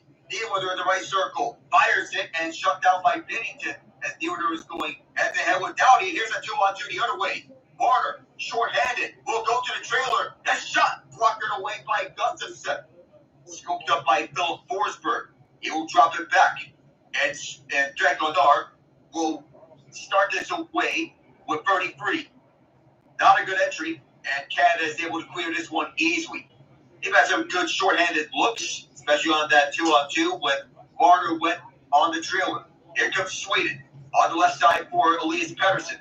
Pettersson had it sticked away from him by Mark Stone, but Sweden is able to hold. Down low in the far corner. Now back over there towards the point. Erik Karlsson, that pass was intended for him. And now Canada will swoop this over to the far corner. Excellent penalty killing by Leroux. That was much needed. and they get Josh Morrissey back on the ice. A huge penalty kill for them. Otherwise, this would be 4-3, but not Sweden has anything to say about this one. But Binnington had an answer to that. McDavid, albeit for Reinhart, 3-on-4 as Reinhart flips into the near corner. Reinhart matched up by Hedman, that allows Arvidsson to pick it up. Down the far side of the boards, Sweden galvanizing this one up for Forley. Over the right side on the shot, Binnington turning away, and it's out towards the mesh. Elias Lindholm, the Boston Bruin, with the last shot. I can say this definitively. I know what it is between Binnington and Gustafsson, but Gustafsson, we talked about some of those saves in the third. Oh, we talked about all the ones now in the first and the third. He has been excellent. This game could be completely different, and now it really does feel like, gentlemen, next goal is going to win this one. Definitely. Oh, by the way, Alec, your Rockets pulled out the comeback. They beat the Suns, and the leading scorer for them was neither Amin Thompson or Alfred Şengün. It was Tari Eason. Wasn't surprised, but I'll take it. Let's go. Way to get back on the win column, boys. That's a good night for Tari Eason. Again, 25 points, 3 steals, 9 rebounds. They'll outduel Kevin Durant, who had a 37-point outing, but he did have 7 turnovers. And Amin Thompson had himself a triple-double of 18 points, 10 rebounds, 11 assists to add on with 2 steals, 2 blocks. Safely put, this kid's the real deal. Yeah, we've seen that throughout the tournament, Alec. Again, I punched that button a lot for Amin Thompson. I thought he looked legit already, and he's going to continue to grow. I mean, you guys have a budding star. Yes, indeed. You add on to the score already with Şengün and Jalen Green. There's a bright future in Houston, and no matter where we finish among the seeds, and build 2 wins in a row to erase the 6-game losing streak is much needed for a Rockets team that's needing a bounce back. Because right now we're right behind the Lakers and the Nuggets in the standings. Denver's turning it on at the right time. We got to make sure that we turn it on at the right time because we need to get more experience and exposure for these young players to go up against veteran teams like Denver and LA. Yeah, that's well said. I really don't have anything else to add to that. I think that you're going to go ahead and you can catch the Lakers, the Nuggets with them turning it on. I don't know. The Nuggets are always dangerous. I feel like they can just ignite the pilot light at any moment. Yeah. Also, Alfred Şengün, his last name makes him sound like he should be a villain from the 03 Teenage Ninja Turtles cartoon. You can't take him lightly. He always gets it done every night. That will flow over my head, Ian, admittedly. Should we need overtime, this will be a 10-minute overtime period, 3-on-3, much like in the NHL, like they do in their overtimes, except it's double the amount of overtime. This one flung down the ice, and Sweden was ahead of that. They'll get a face-off at Canada's zone. I'll say this, Alec, again, I'm probably thinking the same thing between you and I. If we do get to OT, we're not going to need all 10 minutes. No.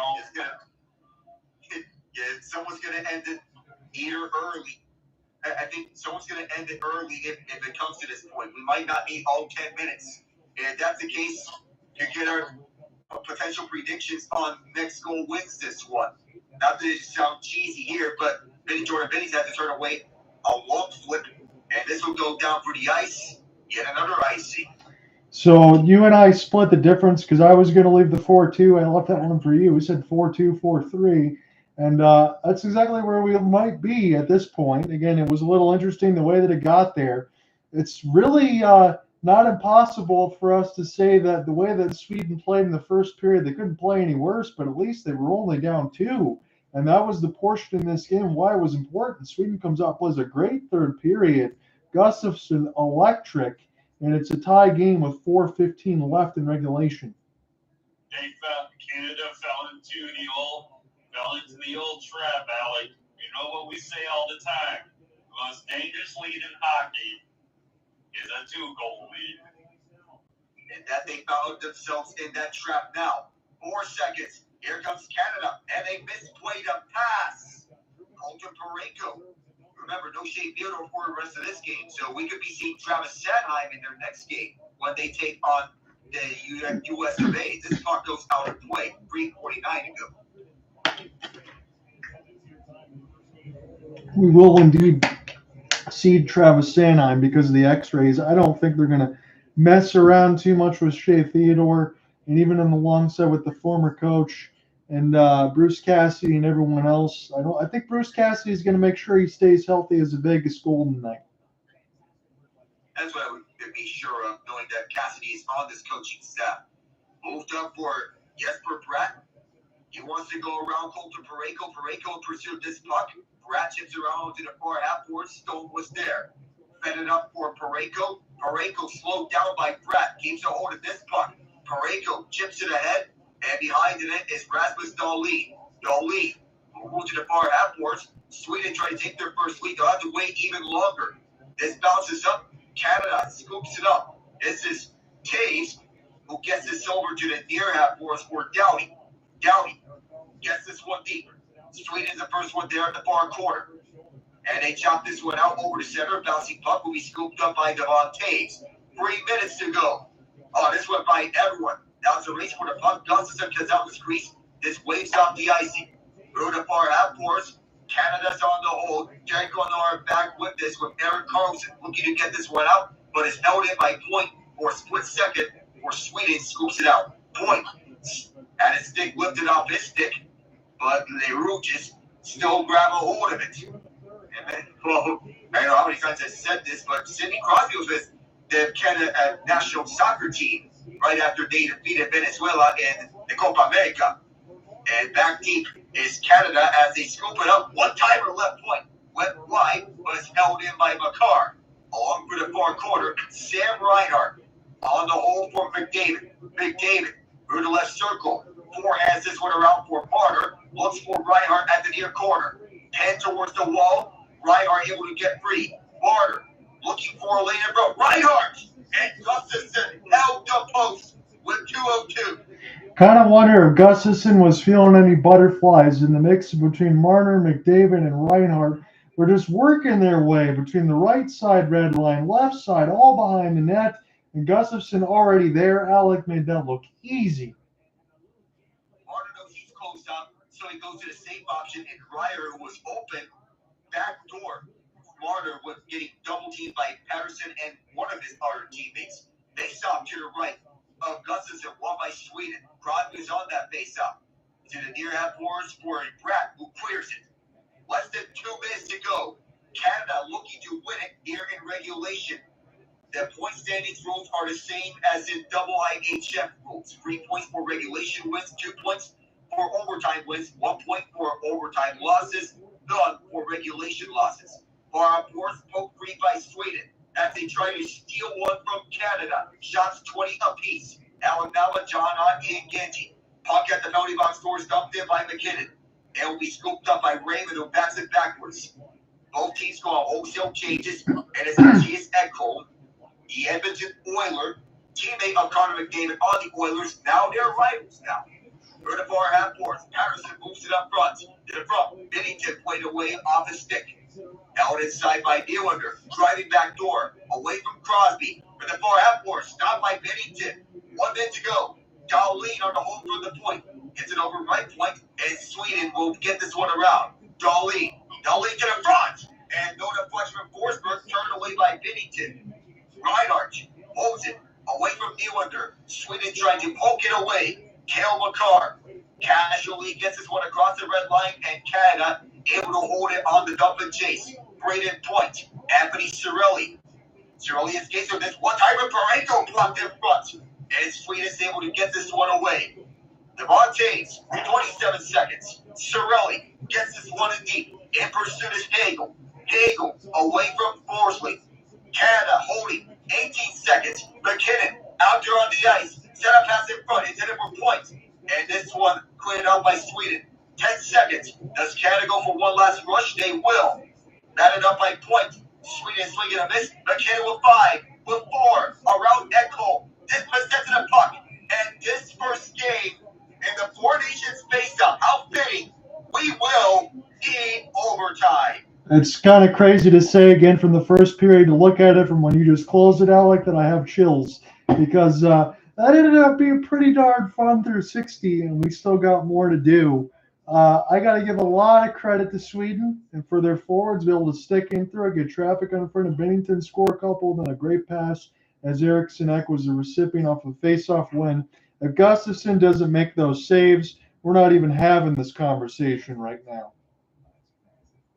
It was crucial that Gustafsson made those insane stops, including that robbery that he had right in front on Devon's face with a wide open net. And then that one aside, that was the biggest save in this game. If he doesn't make that, Canada takes this in regulation. Yeah, and Devontae's got to be thinking, what more do I have to do? He got robbed twice in that period alone. It really wasn't his fault. Those were just point-blank chances. He slid all the way over from the left post and got a piece of it with the stick. Say, what we're thinking for overtime to score a winner. Do you want to go ahead and take first dibs? I don't want to steal any players from you. All right. So I'll take Brayden point for Canada, and for Sweden, I'm going with Adrian Kempe. Adrian Kempe is a solid choice, my friend. I'm going to go ahead and stick with I got to go with the hometown guy for me. I want to go Lucas Raymond for the Team Sweden and for Team Canada. Why not? He's been good all night, but I would like to see him get on the board. Let's give him a goal. Let's take Sid. All right. Well, let's see.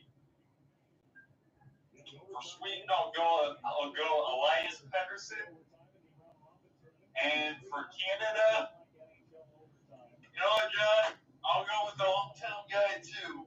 Canada's winning goal will come from a howitzer by Colton Parayko. Hey, I like it. We got 6 different picks all the way across the board. I think one of us is going to win money. We'll see who wins this game. We'll see. To see who they send out there for 3-on-3 overtime to begin. If this goes beyond 5 minutes, I'll let you take the final 5 minutes unless there's a winner in the final 5. Then you'll take the final 5, John. That is excellent work from you. Very gracious, Alec. I appreciate it. All right. So as you start off this overtime, Gustafsson back in his crease. He did have a showcase of him in his Minnesota Wild both years. Hits double overtime against Dallas in Game 1, 2023. McDavid out there to start this 3-on-3 overtime, 10 minutes until a winner. If it doesn't get to a winner, we'll have a shootout. Marner defending as he is waiting for an outlet pass in front. Sweden's group consists of Brad, Eriksson Ek, and Forsby. Canada, McDavid, Marner, and Makar to start off. So how about this for this first game of the Four Nations face-off? It's cinema. Jesper Bratt waits, and it moves across. Bratt waits with a lane. Now moves around over to the left side. Eriksson Ek does not see anything in terms of options, and Bratt will sub out for Lucas Raymond for his first shift of overtime. MacKinnon's on. Marner is going to get off. Makar still out there onto the ice. So Sidney Crosby out there too, but Sweden has had the puck for all this overtime is built. Inside, Sweden trying to steal it. MacKinnon defending at the far corner. Nothing there. Victor Hedman and the receiving end of this pass. Held this one in as Raymond. He'll backhand it on the drop pass for Nylander. Watched by Crosby. Nylander will wait some more. Whip pass in front. And that was wide of Raymond. Raymond's turnaround pass. Bounced off of MacKinnon and Binnington waited to him. It was a little dangerous. Nathan MacKinnon is going to turn off the afterburners. MacKinnon activates. Almost dispossessed. Cuts to the right. Fires it. And that's shut down by the Gus Bus. You got to say it again, as dangerous as Connor McDavid can be. You give Nathan MacKinnon a 3-on-3 after that pass collection from Binnington's stick. Little inside out of Zibanejad, a little how do you do to Carlson, but Gustafsson's right there. Of course, coast to coast, he's known for highlight reel goals. When he had during the Avalanche's Stanley Cup run in 2022, he had the filthiest goal of the entire playoff run. And now we have Brayden Point, Mark Stone, and Josh Morrissey for Canada. Sweden wins this based off of points in pursuit up against Forsby. who ties him up. Puck is still free. It is Sweden picking up. Zibanejad, Rakell, and Forsby out on the ice. This goes for Rakell. Awaits. Point is up front, watching for every puck movement. Forsby waits for more of this puck. Now at the far side, they start to rush. Zibanejad. He'll take this in and drop it for Rakell. Tying him up with Stone. Rakell frees up with Zibanejad. And that one stopped by Binnington. All the way across. Anything you can do, I can do too, he says to Gustafsson. Yeah, no doubt about it, Alec. His best save of the game, Makar, with a sweet little move around Stone, a feather of a drop pass. Might have partially got deflected off the defense, but still he made a stick save sliding over to the right post. If he doesn't make that save, it's game over. That's where we are right now in this OT. That was the best chance here for Sweden. It's Nathan MacKinnon needing to win a D-zone draw. MacKinnon and McDavid on the ice at the same time. You got the all-star lineup for Canada. MacKinnon, McDavid, Makar, and John Cooper said, if there's a moment that we have to put any three of these guys on the same time, we're probably in trouble. That's the situation they find themselves now. Because they use the speed to their advantage. And here's McDavid. Gonna wait patiently with this. Waiting for options now. McDavid. And drop it for MacKinnon. MacKinnon starts to fires it.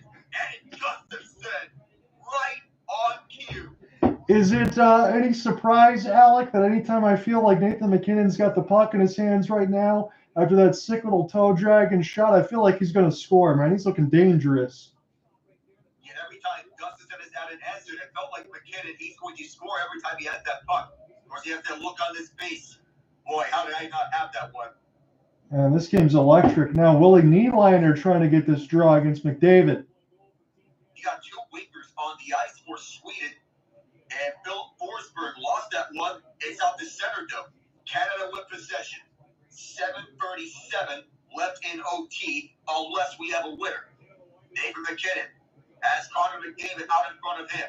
Makar out there as well. MacKinnon fakes out one man. Now MacKinnon activates. MacKinnon to the slot. Fire stopped. And Gustafsson will stick it aside for Forsberg. Philip Forsberg. Long stretch passes intercepted. And Canada will go the other way. Makar up on the slot, fires it wide. Hagel will stick this one down. Will go towards the point for McDavid. Will take this one out. McDavid at a shift. He'll go to the bench to get the new guy in. Devon Toews up for the near side of the ice for Hagel. Hagel has Cirelli-Sam. Hagel fires it and is blocked away by Gustafsson. Hagel to the point for Toews. Holds it in. Hagel flipped it for Toews to Cirelli. He can't fire that one to stop his skate. And all the way back for Devon Toews as Mitch Marner gets back onto the ice. Hagel for Toews. Some more changes as Edmonds back out. Pratt as well. Go to the near side. Moving up is Marner. One-on-one as Marner waits patiently. Marner. Josh Morrissey is out there on the ice as well. Marner waits some more. Marner, a little starter step. Now drop pass for Morrissey. Marner one more time. Marner makes shoots, fires. Rebound is loose. It's up in the air. And Gustafsson holds firm. All right, Gustafsson's as cool as a cucumber here because you got Nathan MacKinnon going end-to-end 3 other times already in this OT. And then Marner pretty much just playing rope-a-dope until he gets a chance to be able to set up anybody. You got Hagel there from the right side. Dot. He is making some big-time saves. This does not look like this is not a power play, John. No. It looks like one by the way that MacKinnon is playing. Based off one by Canada, they protect the puck. And because Makar was under duress by Rakell, he is forced to take this one out. 4 minutes deep into OT. Who will be the hero here? Canada's had the majority of chances here in this overtime. 5:55 as MacKinnon takes it slowly. MacKinnon will second guess, and it will go back. He wants to use his speed to his advantage. He does so here. Left circle. Gets right by front. Sweden poke checks it away in time. That was the most dangerous chance he had. And here's Echo. Watched by McDavid. Echo cuts in. Echo wraps it around. Moves in front. Battle for the loose puck. Canada picks it up. And this is the 3-on-1 for the win here. MacKinnon slopes up. MacKinnon fires. Stopped by Gustafsson. And here's Sweden the other way. 2-on-1 on the counter. Zibanejad takes his time. Blast one. And this will exit all the way down towards the ice. Kempe now, as he just missed a shot. This game's been absolutely nuts. As it goes to the right side corner, Elias Pettersson, Kempe Pettersson, and this one's blocked. As this goes to the right side red line, Kempe outlet pass, wrister, and the stick breaks in half of one of the Canadians. It's pretty much a 2-on-3. Here's Forsling cross. Oh, stopped by Binnington with a stick. As this game continues to deliver, Hagel now try to go off to the races right to left. I don't want this game to end. Hagel toward the right side off the spin. Whole survey. I think everybody's going to be able to get their sticks now and get their change. That's what John Cooper wants. 4:25 left in this OT should we need it. Canada now. Hagel. Get this across the Four Nations logo. It's Sid. Good feed pass ahead. Toward the right side, Morrissey runs in the wall of Forsling. Crosby. A lot of MacKinnon time. Crosby's feed that was picked off expertly by Sweden, and it had to be. It's a 2-on-2. Nylander had the game on his stick, and he couldn't hold. And now Canada gets an opportunity. Sid's out there. Sid surveying, making sure he's keeping his head up. He takes a back pass instead of going into the zone. Sid now will take a change. Here's a Mr. Scores! Canada wins it. It's Mitch Marner. What a classic. And what a way to end this up. Boy, we didn't want this game to end, but one team had to win this. What a masterclass by both teams. Canada offensively, Sweden defensively. I'll give my props to Sweden. They played their hearts out in this game. They're capable of pulling off upset victories here and there, but here is Canada on the win. It's Marner who delivers the winning goal. There was much discussion about him, whether or not he was going to stay with the Maple Leafs. Oh, he silenced the doubters and naysayers now. It is Marner, top slot for the win. As Sidney Crosby slowed up, he was at the tail end of his ship. He knows he's tired, so he heads to the bench. As Marner, he gets the immediate hold of the puck, goes up with speed as opposed to when he slowed up earlier in his overtime. Marner uses his speed to his advantage, Nathan MacKinnon style, and it hits the top left corner with an added screen in front of Sweden's defenders. Gustafsson turns his head towards his right a little too late because of the screen that was set up in front with Marner going top left corner. Perfect spot for Marner to pick. Absolutely, Alec. And a primary assist there for Sidney Crosby. His third point of the game. I didn't get any of the game winners there, right? But I got the score right. 4-3. That's what it ended up being for this one.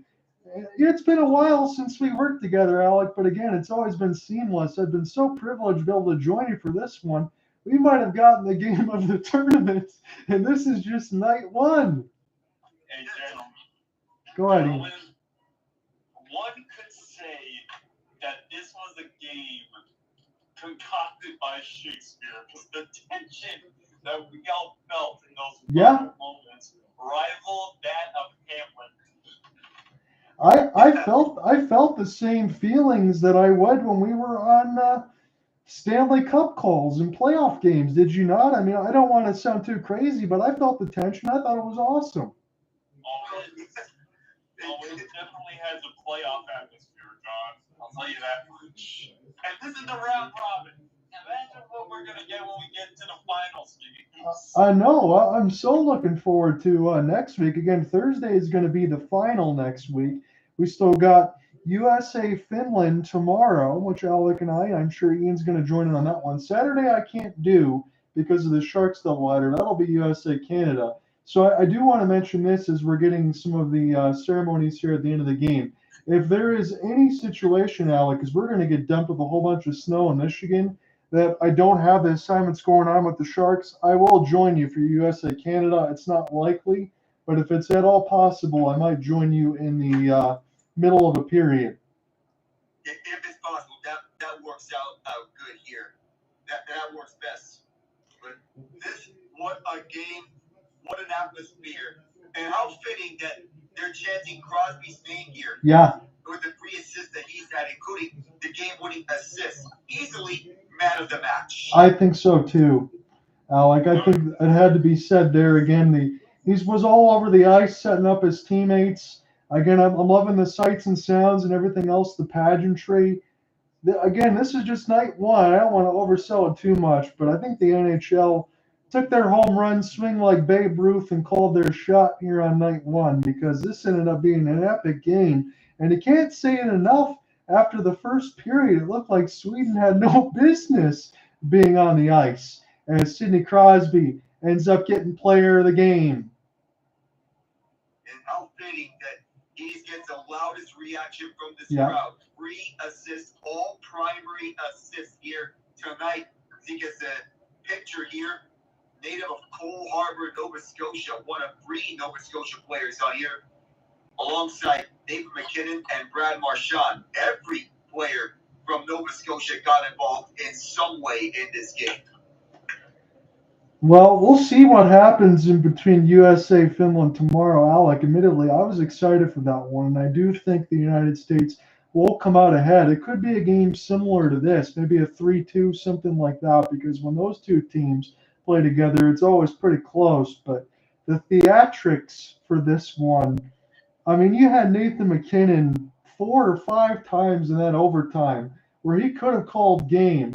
Philip Gustafsson stood on his head to make sure that the puck didn't go in. Then he had a 2-on-1 in the ensuing where Jordan Binnington gets a piece with the goal stick. And like you said, if not for the perfect screen in front of that, Mitchell Marner doesn't score, but he was able to pick that top left corner like a cherry and give Canada the GWG in a 4-3 electric result.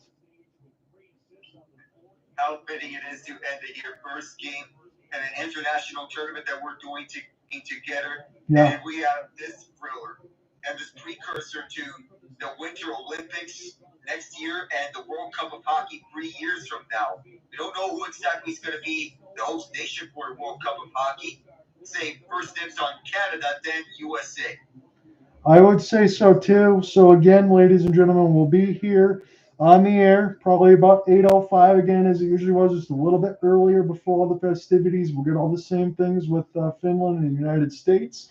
I'll have to adjust my little bit of the heroes, because I actually get to root for Austin Matthews and Matthew Tkachuk. So we'll see what happens tomorrow. But this game was electric. We'll join you for USA Finland. I can't wait, and I'm looking forward to it, Alec. I'll see you tomorrow. See you tomorrow, John. See you tomorrow, Ian. Take care, Ian. Take care, gentlemen. Have a nice night. You too.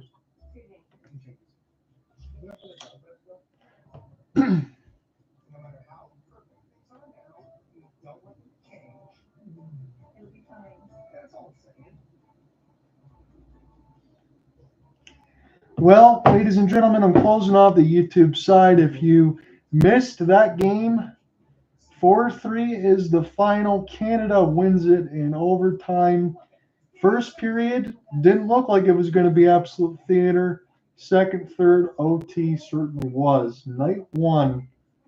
So glad to be working alongside Alec Nava again. Absolutely epic game. And we can hope tomorrow is more of the same. You take care, ladies and gentlemen. Peace.